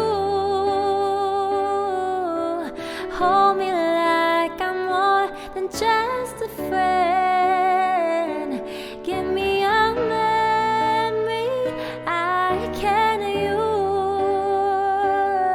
use. Take me by the hand while we do what lovers do. It matters how this ends. 'Cause what if I never loved again?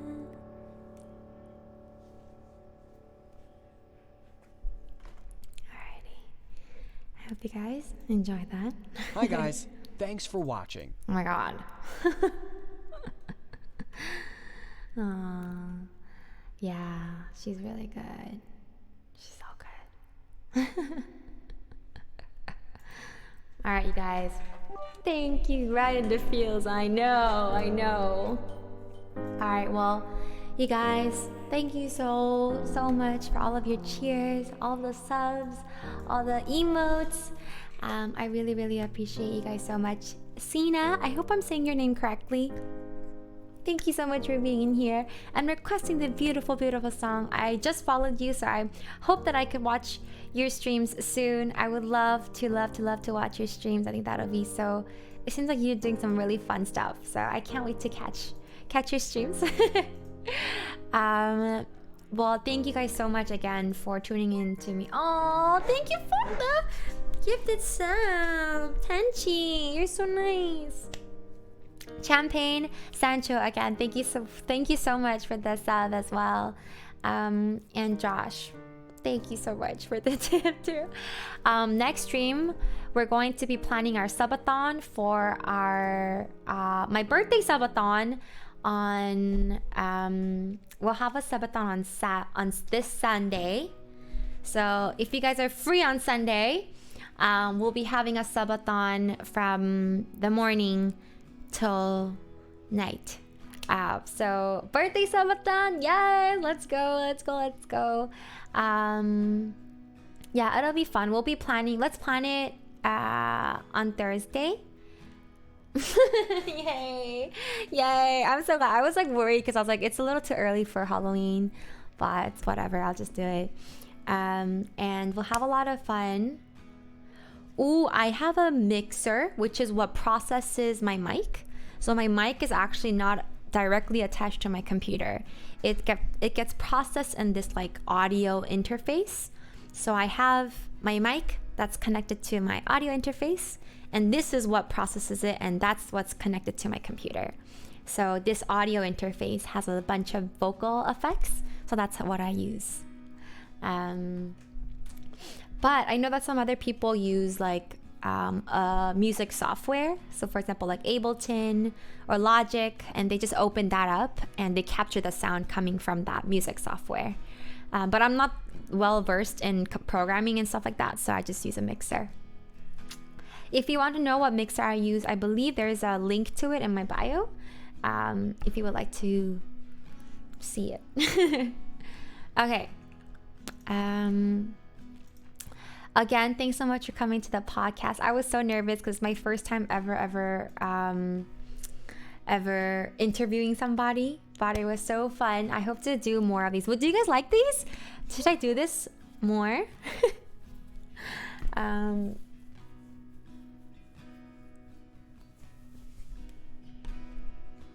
Yes, super solid interview. Yes. Okay. I have another friend who I want to bring on here. His name is Damon. Oh, thank you. Okay, I'll do a couple more. I just want to be able to mix things up for you guys here and there. Do you guys like what are your favorite streams? Like, what type of stream do you guys like the most of what I do?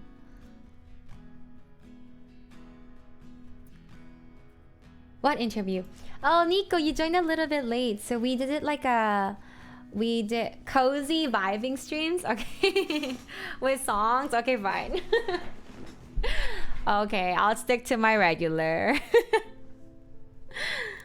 Nico, we did I interviewed an artist today. It's something different than what I usually do, so I wanted to get a pulse check. Just be in our presence. Aw, to you, fun. All right, let's shimmy our way to Tofu Senpai, and I'm gonna go eat my my sandwich and record. But I hope you guys are enjoying the vibes with this conversation and yesterday's conversation on the other place where I hung out with you guys. I'm really interested in writing more songs. So if I ever am confident enough to like songwrite on stream, that'll be the goal. But I'm still a little shy because like I have to like mumble rap when I write my songs, and that's like a little bit embarrassing for me. That's still an obstacle that I'm trying to get over. So once I get a little bit more comfortable, I'll definitely try to songwrite on stream as well. I feel like that'll be a very fun thing to do. What is Tofu doing? I hear screaming. Oh, also, you guys, I'm gonna be posting a TikTok about tofu tonight. So after the stream ends, I'm gonna be posting it. Actually, you know what? What the fuck? I'm just gonna post right now. Sorry, excuse my French.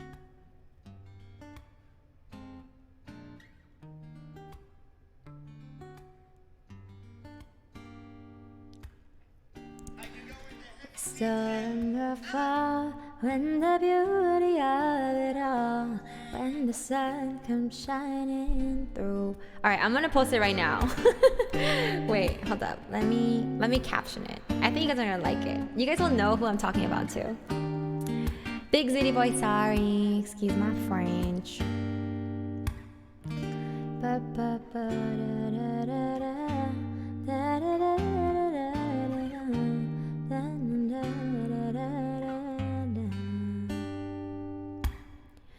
Things that comes to those who wait.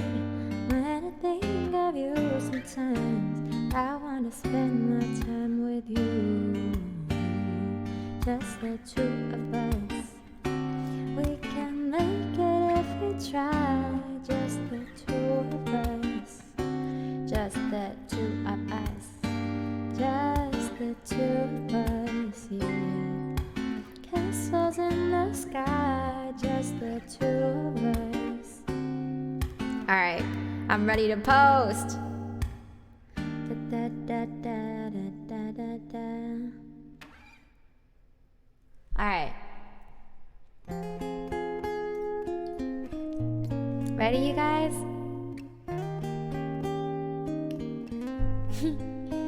I like this TikTok. Okay, hold up. Hold up. Tell my whole life with his words killing me softly. With his song. Alright, ready?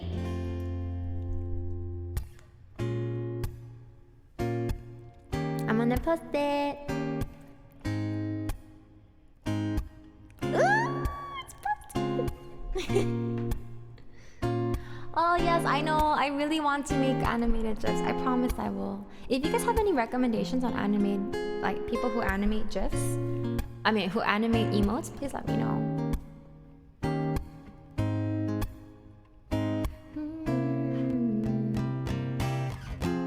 Alright. It's uploaded. Go like it. Alright. Killing me softly with his song. Alright. Really? I will love that. Alright, you guys, I'm so hungry. I'm gonna go eat. So have a lovely night. I will see you guys tomorrow. Not tomorrow, on Thursday. Until then, much love. Sending you guys lots of energy. Good night. I'm gonna sing this as we go out. Send Tofu a lot of love, alright? Isn't it neat? Wouldn't you think my collection's complete? Wouldn't you think I'm the girl who has everything?